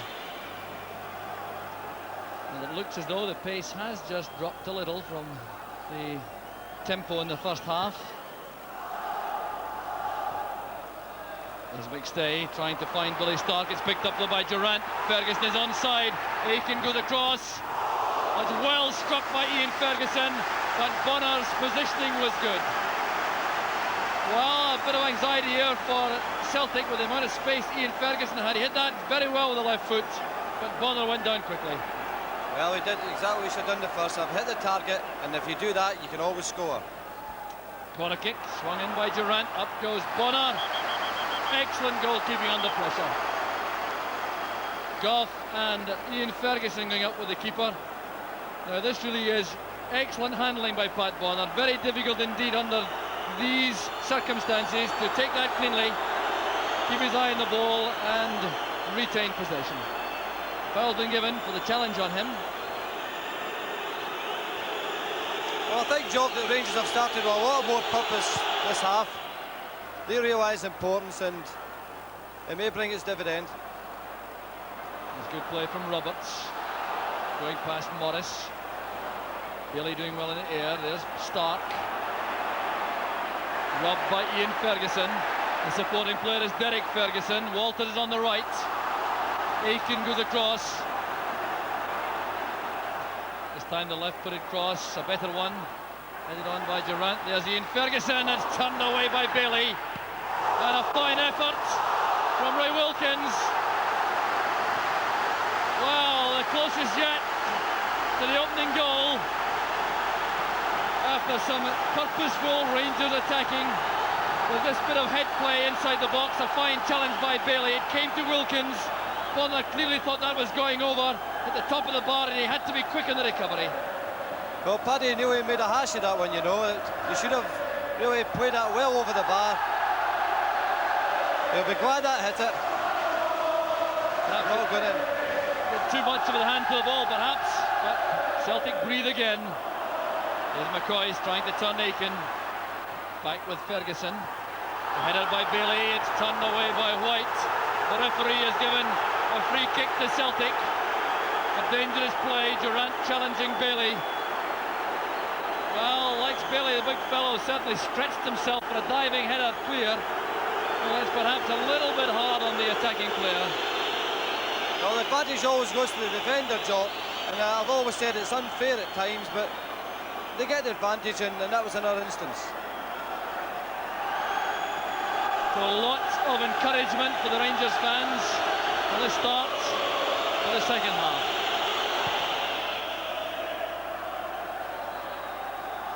Morris doing well. Here's Wilkins. Roberts trying to release Ian Ferguson. Bailey first to the ball that time.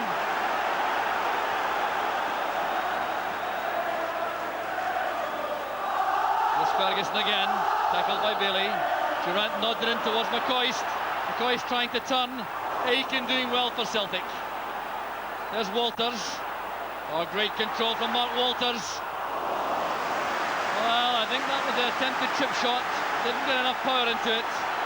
But it's Rangers on the ascendancy at the moment, with Morris trying to change that on the break. Here's Paul McStay. Under pressure from Wilkins and Derek Ferguson as Rangers have possession again with Richard Goff. Ian Ferguson was offside. Flag is up on the near side. It looked to me as though Ferguson may well have been in line, which makes him offside. Yeah, marginal offside. This is one of these other cases when a defender gets the advantage. If you're in line with the player, with the forwards in line with the defender, he's offside, which is, to me, is a ridiculous situation. So here's Paul McStay.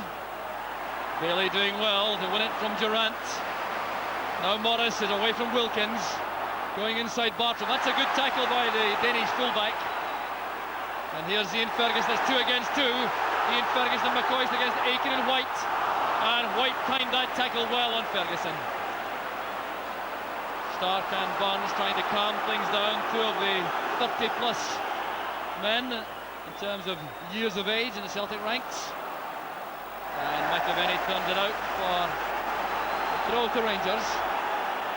Good running by Wilkins. He's away from Barnes. And that's well taken by Bonner on the bounce. Not at all easy for the keeper with McCoy closing in.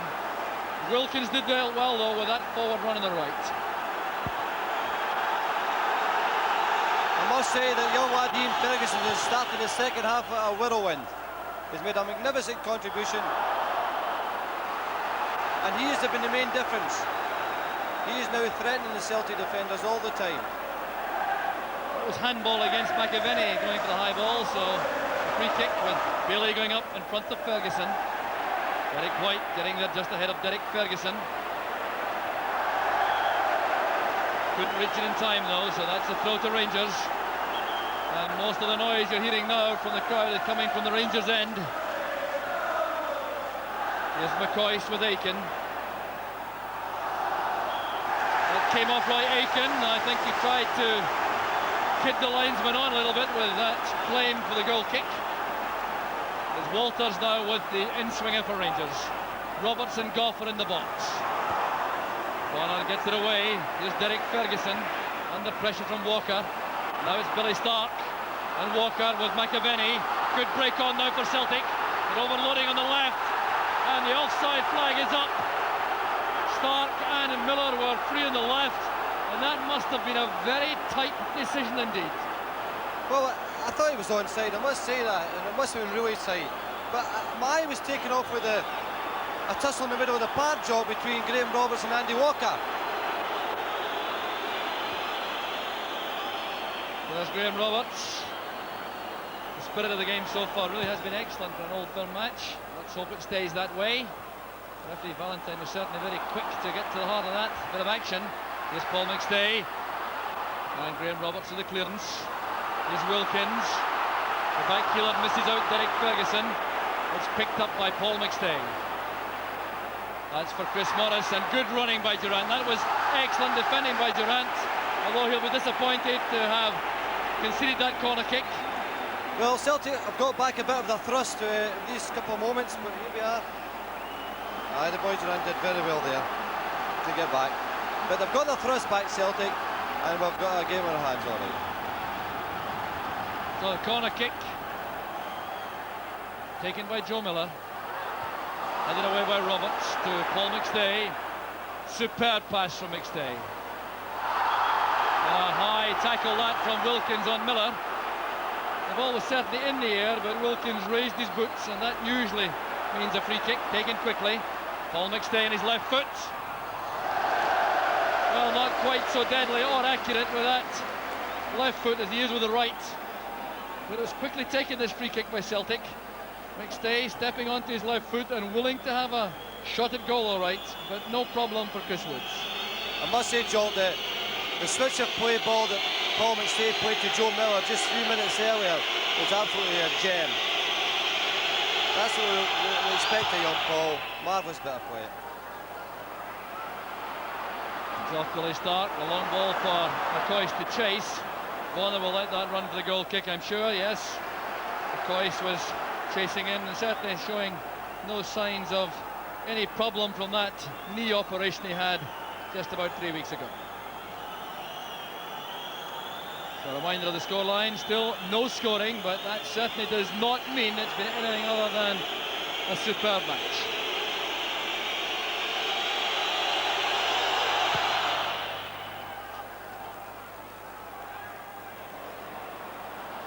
Burns just touching that away from Walters. Stark in trouble on the ground. All a bit torrid for a moment, but the referee was very close to the play.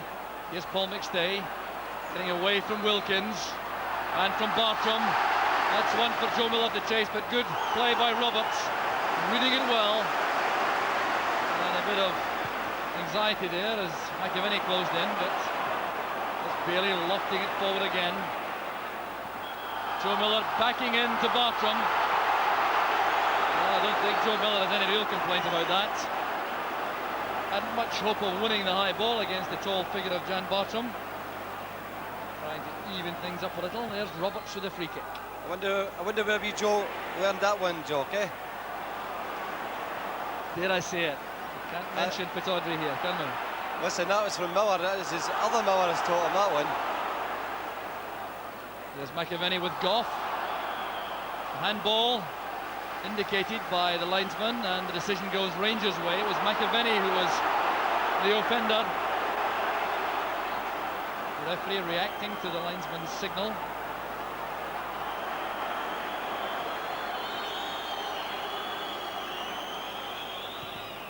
Roberts with the free kick, looking for McCoy. Up goes Aiken.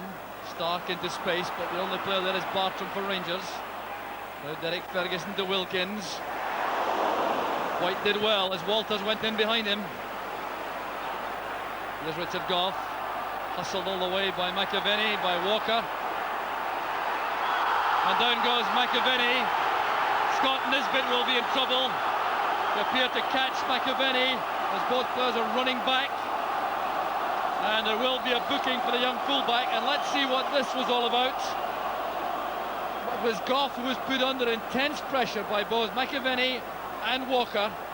The ball then broke free, was played forward by Stark, and there was McAvenny, and he appeared to be held off there by Nisbet. So there will be a yellow card for the young fullback. Well, his hand did seem to catch McAvenny in the face there, didn't it, Joe? I don't think you can complain about that. So one booking apiece now. Scott Nisbet for Rangers, Derek White for Celtic. What has otherwise been a very fair match. So Celtic's free kick. McStay and Burns together. Burns trying to get away from Derek Ferguson. That's a foul, all right. McCoy thumping the ball against Burns and McStay have a little chat off the ball about the effectiveness of that move. This time it's Joe Miller who picks it up. Referee waves play on. He thinks that Miller was guilty of overacting, and Joe Miller getting a little bit upset. He'll have to calm down a bit. Likes Bailey's header. Up goes McStay. Well judged by Nisbet. Bailey's in again. Stark and Bailey together as Wilkins who wins it. Through it goes to Ian Ferguson. Good play by Ferguson. Taking on Morris towards the byline. Strong play by Ian Ferguson. He's supported now by Bartram. That's towards Walters. Headed away by White. There's Paul McStay. Handball by Wilkins, I think. Thumped over the top by Ian Ferguson, but it's Wilkins who's penalised. No, indeed it is not. It's Paul McStay who's been penalised for lifting his foot too high. Dangerous play by the Celtic midfield player. And this is a superb opening for Rangers. Well, Pat Bonner looking anxious as Celtic pull everyone back into the box. I bet they wish they had David Cooper at this moment in time, Jock, eh? Just an ideal position for him. Although I think he is giving an indirect free kick for a dangerous play rather than a direct one. We'll see if the arm is raised before the kick is taken. The referee making certain the wall goes all the way back. Well, Celtic will be feeling very upset indeed if Rangers cash in from this free kick. And now the referee will take action against Frank McAvenny. McAvenny getting upset by the arrival of Gough at the edge of the wall. Referee Valentine taking action against the Celtic centre forward. Remember, he was ordered off in the match earlier in the season in October here at Ibrox between the two clubs. And now protesting to the referee.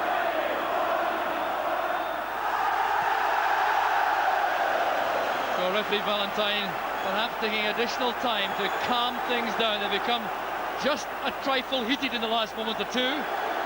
I did notice, Jock, that Big Roy gave McAvenny a real roasting there. He maybe get some after the game too. So now the free kick can be taken. The referee raising his arm. It's Walters who takes it. Well saved by Bonner, going to his right. He must have seen that come very late indeed. It was indirect. That's why it was prodded there by Wilkins to Walters. Now Bonner going to his right, saving well for Celtic. Now Joe Miller. Hustled out of it. It's Ferguson to Walters. Here's Mark Walters now as McStay tries to get back to make the tackle. So McStay was leaning on Walters, and the decision goes Rangers' way. Well, I thought that McStay was leaning on Walters, so Rangers have the free kick.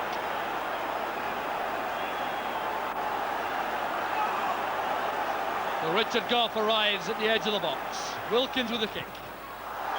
Blocked by Paul McStay, but he wasn't 10 yards away, so that free kick will be taken again, I think.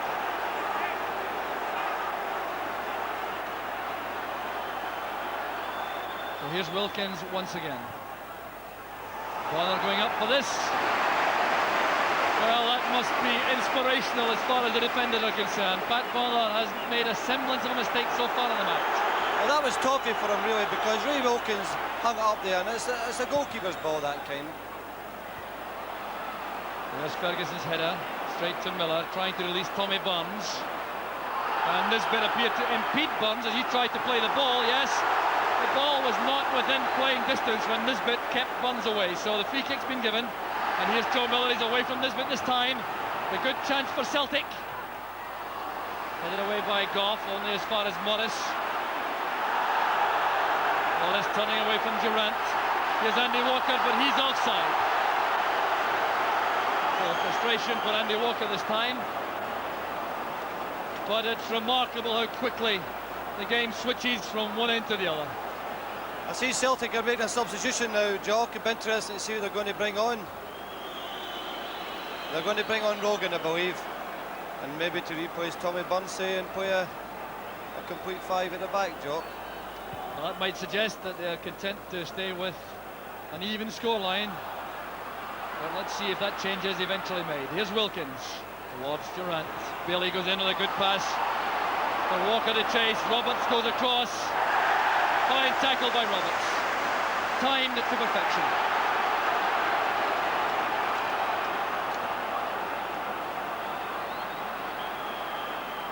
No, it's in fact Joe Miller is going to come off, Jock. Yeah, Joe Miller's coming off, and they'll push Tommy Burns forward. Yeah, that may be. That may indicate that they're going to be happy with a point now, Jock. Which it's not unrealistic to think that way now, because Rangers have had more purpose in the second half, and they want to stem it a bit, Celtic now. So Celtic in possession with Chris Morris. Rogan now at left back, Burns pushing forward.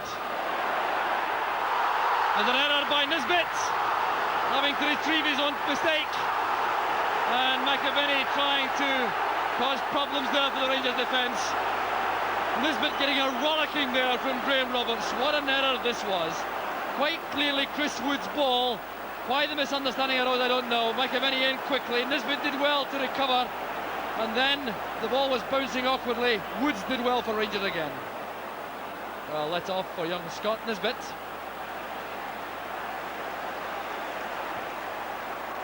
Ferguson trying to find Nisbet. It's stopped by Walker. Here's Rogan, a fresh pair of legs for Celtic. They may well take this for a run, but Gough is coming across. Still Rogan. Inside to Burns. Good tackle by Ferguson. Paul McStay picks up the loose ball. He sees Morris on the right. Well, the first time pass didn't come off for Chris Morris. He had a lot of space to utilise on the right. You know, it would have been a tragedy, Jock, if that had been a goal for Celtic. Oh, in a sense, there's been so many good things about the game, and to be decided on an error from a young lad would have been a real tragedy. But I still believe there'll be goals. So 20 minutes gone in the second half. Still no scoring. There's confirmation of the scoreline. 25 minutes left. And Rangers perhaps having the better of exchanges in the second half after a very even opening 45 minutes. But here's Tommy Burns now, finding space, coming forward, over-carrying the ball somewhat, but showing his determination, getting it wide to Morris. Well, that's good play from Morris. Here's Burns again. Morris trying to gather the ball on the run, but Bartram steps in for Rangers. Good play from Paul McStay. Two men waiting in the box. There's McStay looping it across to Rogan on the far side. It's back to Billy Stark. Appeals for handball against Gough. It's still not clear for Rangers. There's Paul McStay. Paul McStay with the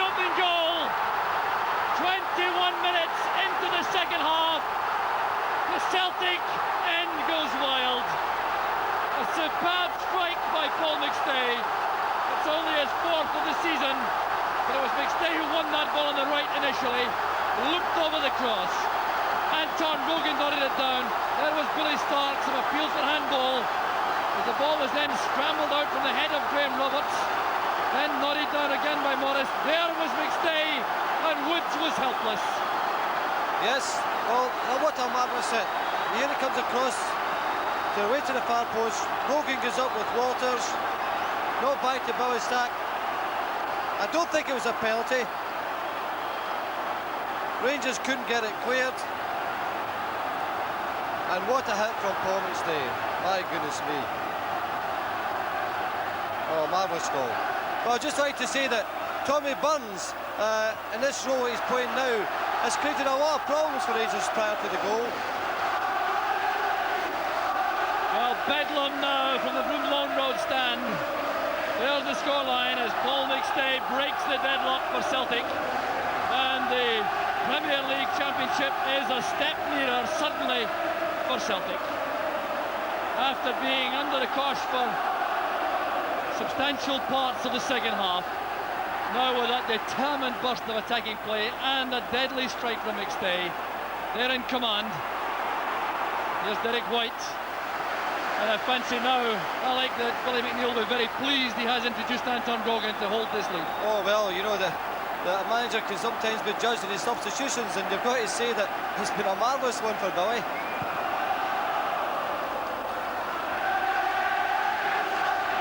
There's Ray Wilkins. McCoy sets off, but Aiken goes across. He seems to be tripped by McCoist. The linesman tells the referee that that was a foul by McCoist. McCoist hasn't had the best of afternoons for Rangers, but these Celtic fans suddenly are enjoying the match to the full. Well, I think obviously, John, that Alan McCoy's coming back from an operation in his knee. Has still got some way to go before he gets his real sharpness. There's Graham Roberts lashing the ball forward. Rogan plays the Rangers attack onside. There's Aiken. Burns got a touch. Here's Billy Stark trying to help it on towards Morris. It's won though by Durrant. Well, Paul McStay taking the game by the scruff of the neck suddenly. Now striding forward. Walker on his right. He may go all the way himself. Looking for a free kick as he goes down with Derek Ferguson's challenge, but the referee waves play on. It looked in the end as though Paul McStay was trying to set up another shooting chance for himself. Here's Durrant. In steps Aiken. To Vinny, to Stark. On the far side is Morris. Andy Walker comes across. Morris again. Oh, this is great play now from Celtic. Handball, I think. No, the referee waves play on. Graham Roberts survives. The referee certainly couldn't have been closer to the action. This is Derek Ferguson. Now Wilkins. That's one for Nisbet to chase. Derek White goes across. What a fine tackle by White. And now Burns, who was so important in that move leading up to the Celtic goal. Since his move to a more attacking role. Goff did well there for Rangers. This is Nisbet. And Durrant is onside. Roy Aiken goes across. Still Durrant. We had McCoist and Ian Ferguson waiting in the middle. Well, this is good play. Nisbet to Durrant. Turning Roy Aiken now, coming inside. He had help ahead, but he couldn't find either Ferguson or McCoist. Jock, I've got to say this, that the Rangers midfield is now decidedly tired. And this may result from the hard physical game they had on the Wednesday. Not so much even the physical side, but the emotional thing about it. And Celtic are really dominant now. Derek Ferguson, who was so influential for Rangers in the first half in midfield, with Roberts and Walker together. It breaks for Nisbet. McCoist is well offside. But what exactly Rangers can do at this stage, I'm sure they'll use a substitution. That they may bring Graham Souness on, but they only can, if they bring on Monroe, he's only a defender, Jock, and they need to win the game. So they have a problem. Well, again, perhaps the difficulty about being a little bit short in the striking department in their squad. One possible change would be Souness to try to reorganise the midfield and take off a tired pair of legs. There's Souness now warming up to come on. It seemed to be a push by Jan Ferguson, but the referee allows play to continue. Here's Derek Ferguson, and now Nisbet. Willie Stark challenging Wilkins. On the far side, Bartram's in space. Bartram trying to get into a crossing position, but it's back with Walters. He may cause problems now for Celtic. Here's Walters again. Good effort, but made look easy by Pat Bonner. Well, this is what the Rangers fans want to see more of from Mark Walters. Stepping inside for the shot at goal, but Bonner's positioning made that look easy. Yeah, I would think that Graham Souness will come on and replace Ray Wilkins. Ray's given his all. I think the fresh pair of legs are needed now. Durant now wandering into the right side of midfield, linking with Derek Ferguson and Nisbet, the youngsters on the Rangers side. Nisbet brought down by Walker. That was a clear foul by Walker. The Rangers anxious to get back on level terms as quickly as they can and set up a big finish. There's Richard Gough, scored the equaliser the last time these sides met here at Ibrox. There's Derek Ferguson, headed away by Bailey to Bartram. There's the equaliser. Jan Bartram gets his second goal for Rangers. And with the equaliser, 1 goal apiece.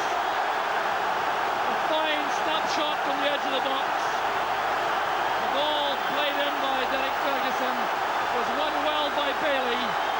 There was Bartram on his weaker foot to right, driving that through a ruck of players, and Bonner couldn't reach it. Well, John, that came out of the blue. No one expected a right-footed shot there, did they? Here's a free kick. Ferguson plays in. It's knocked away. Well, McAvenny setting up a And chance Bartram there. is a marvellous shot. Unexpected, out of the blue, and Rangers are back in the game. Well, what a finish we have in prospect now. 1 goal apiece, 16 minutes left for play. There's Mark Walters. Still going inside, over towards Ferguson. He was offside anyway. Well, I think that any fatigue in the Rangers' legs, Alec, will surely now have departed. They won't be tired anymore. No, well, that inspires, the goal inspires you. Celtic got the inspiration from their goal. But I still think they could do with Graham on the park. I still see signs of tiredness in Ray Wilkins, who's had a marvellous contribution in terms of the effort he's put in the match. And of course, a good pass of the ball too. Well, there was the scoreline with 15 minutes left. It's Rangers 1, Celtic 1. The official attendance, incidentally, 43,650. And now it's the Rangers fans' turn to celebrate. Here's Tommy Burns getting it forward to Stark. Now Rogan. Good tackle by Nisbet. Well, I'm sure that Celtic wanted to settle on that lead a bit longer. The Rangers have hit back. Jan Bartram has only scored once before for Rangers in the first team. There's McCoy slotting it down to Durant. That's Bailey's clearance. Chris Wood's forced to go to escort that behind because Andy Walker gave chase.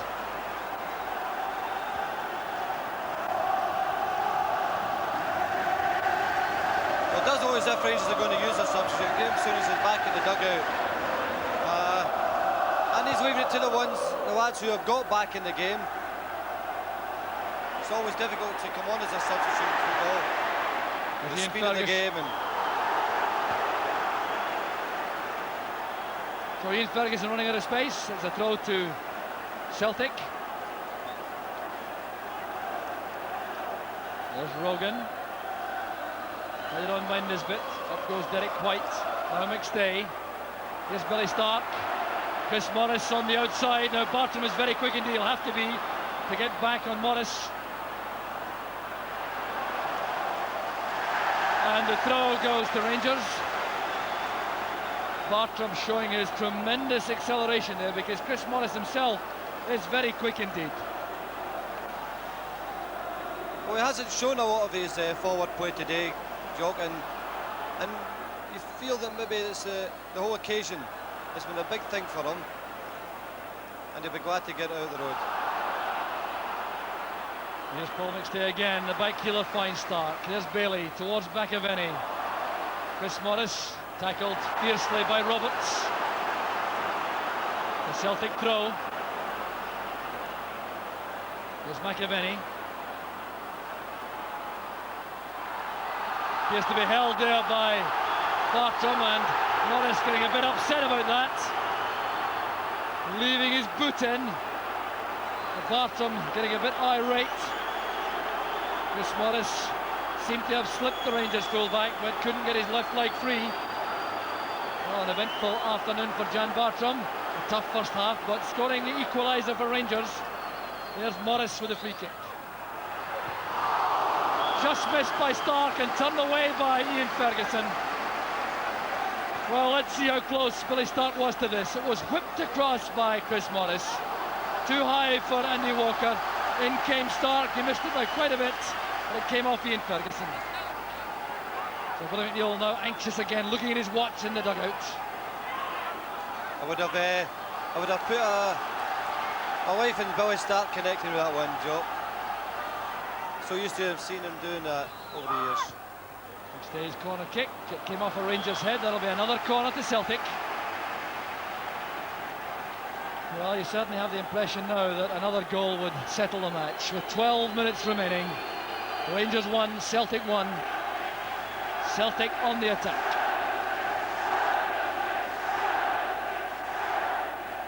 There's Tommy Burns with the in-swinger. It's in! It's come off Andy Walker. The header was by Rogan, but Walker got the last touch. 11 minutes from time, Celtic go in front once again, and it came from the corner kick. Andy Walker's 26th of the season, and I don't think he knew very much about it. The Rangers defence caught napping, in came Rogan, the header was off target, it came off the chest of Andy Walker, and Celtic are back in the lead. Well, Jock, sometimes luck plays a part in football, and here it comes, the cross. Rangers marking a bit dodgy there, I would say. Young Ian Ferguson got caught standing, and the header deflected off Andy Walker. So there's the scoreline, 2-1 to Celtic. Into the last 10 minutes of the match. There's Walters, challenged by Paul McStay. Well, it really is ironic in the sense that Rogan's header was a clear opportunity, and one which he appeared to have missed, because the header was certainly going wide until it struck Andy Walker. Nisbet's long throw, up goes Aiken. There's Derek Ferguson with Paul McStay. That'll be a Celtic goal kick, and some respite for the Celtic defence. Well, you have to hand it to Celtic, Alec, to come back after going all square, to come back and take the lead again. Well, right, they didn't sit on when it went to one each. They went and did something about the game. They went and won it. And I think at this stage now, I'd be very surprised if Rangers get back in now. They've had their lesson, Celtic, after losing the equaliser. I'm sure they'll tighten things up. The referee Bob Valentine telling Pat Bonner to get a move on, considering that he may be wasting time. Here's Mark Walters. Ahead of him is Derek Ferguson, with White the escorting player. Well, that gives Scott Nisbet a chance to show his prowess with a long throw once again.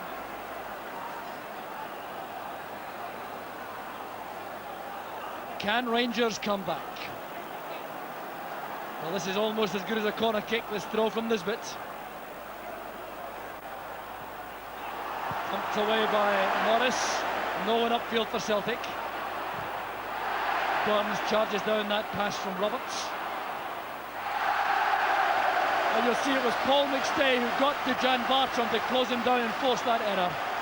It's a superb performance from Paul McStay in midfield for Celtic.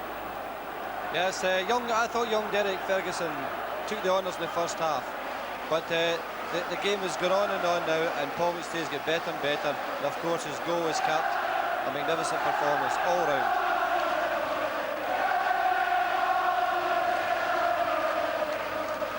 The header forward by Paul McStay, and Celtic now obviously content to sit on this lead.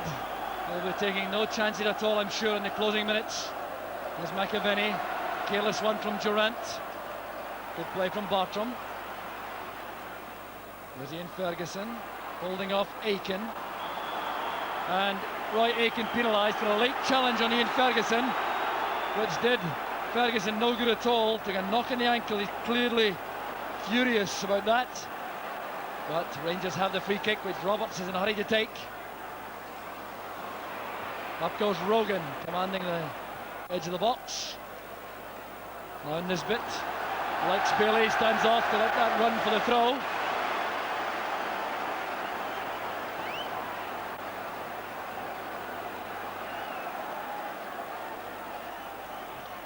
Ian Durant picks up that throw from Rogan. Here's Nisbet. The referee indicating that with a dive by Nisbet. So it's a throw to Celtic.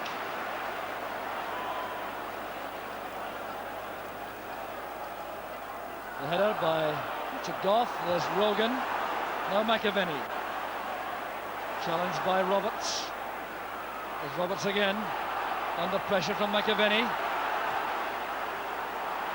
There's Billy Stark going through the middle, and good play by Jan Bartram, settling much better in the second half. Encouraged obviously by his equalising goal, but saddened to see Andy Walker put Celtic back in front. 7 minutes left. Here's Durant, robbed by McStay, who appears to be everywhere now for Celtic. You've just said it, Jock, he's everywhere. That's back from Ian Ferguson to Derek Ferguson, but it's Paul McStay again. The pass picks out Andy Walker. Turned out by Roberts, and that's a throw to Celtic. Graham Roberts thinks he was fouled by Walker. Explaining that to the linesman. Grahamson is still not going on the field himself, looking very anxious indeed.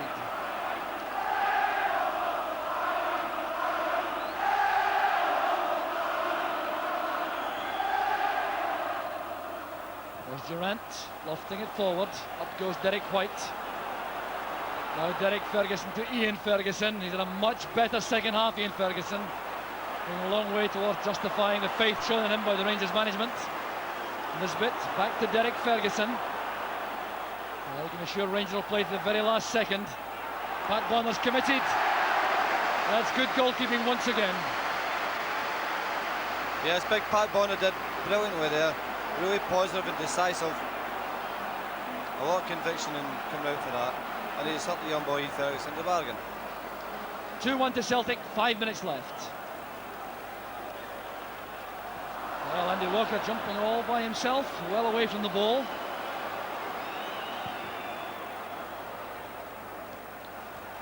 So Ian Ferguson clutching his left shoulder for Rangers. Wonder how much longer he may stay on the field. He was challenging Pat Bonner for that high ball, which Bonner won just a moment ago.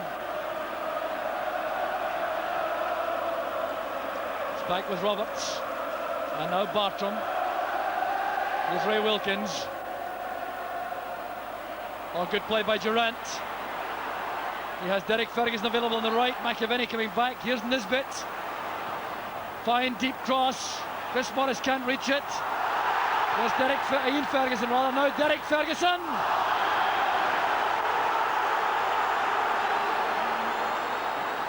So appeals for a penalty kick waved aside, but Durant caused the problems. Played wide there to Scott Nisbet by Derek Ferguson. The long deep cross missed by Morris. Played against him and then back towards Derek Ferguson. It's a goal kick to Celtic.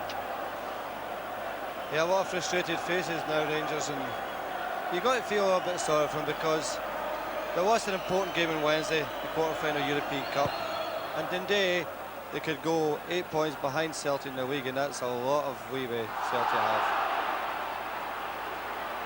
There's Alex Bailey with the header into midfield. It's collected by Paul McStay.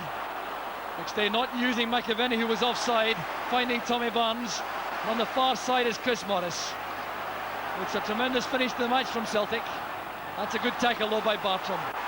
So Bailey goes to meet the ball. Well, complete commitment from Bailey. He did well for Celtic to keep the pressure on the Rangers defence.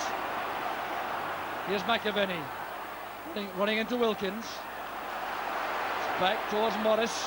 He's away from Bartram. Another good chance. There's McAvenny. And what a save from Chris Woods. Superb play again on the right from Celtic. The pace of Chris Morris, laying it into the path of McAvenny for the snapshot. That's brilliantly turned away by Woods. A magnificent save from Chris Woods there. That would have been it, finished completely, Jog, I think. Well, just 3 minutes remaining. Rangers looking for 2 goals in all realistic terms, because they must be thinking about a victory only today, and now facing defeat if Celtic can cling to their 2-1 lead.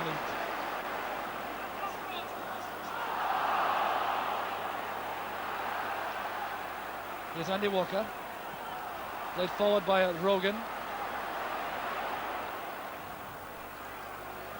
Ferguson hooking it forward, but it's gone for a throw to Celtic.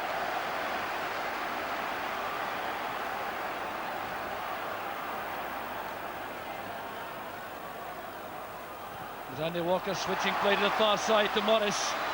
Got Akers to operate in over there if he can control it quickly enough. Now going at Bartram, can he make the byline? Choosing to go inside, it's blocked by Goff. It's Morris again, now Paul McStay.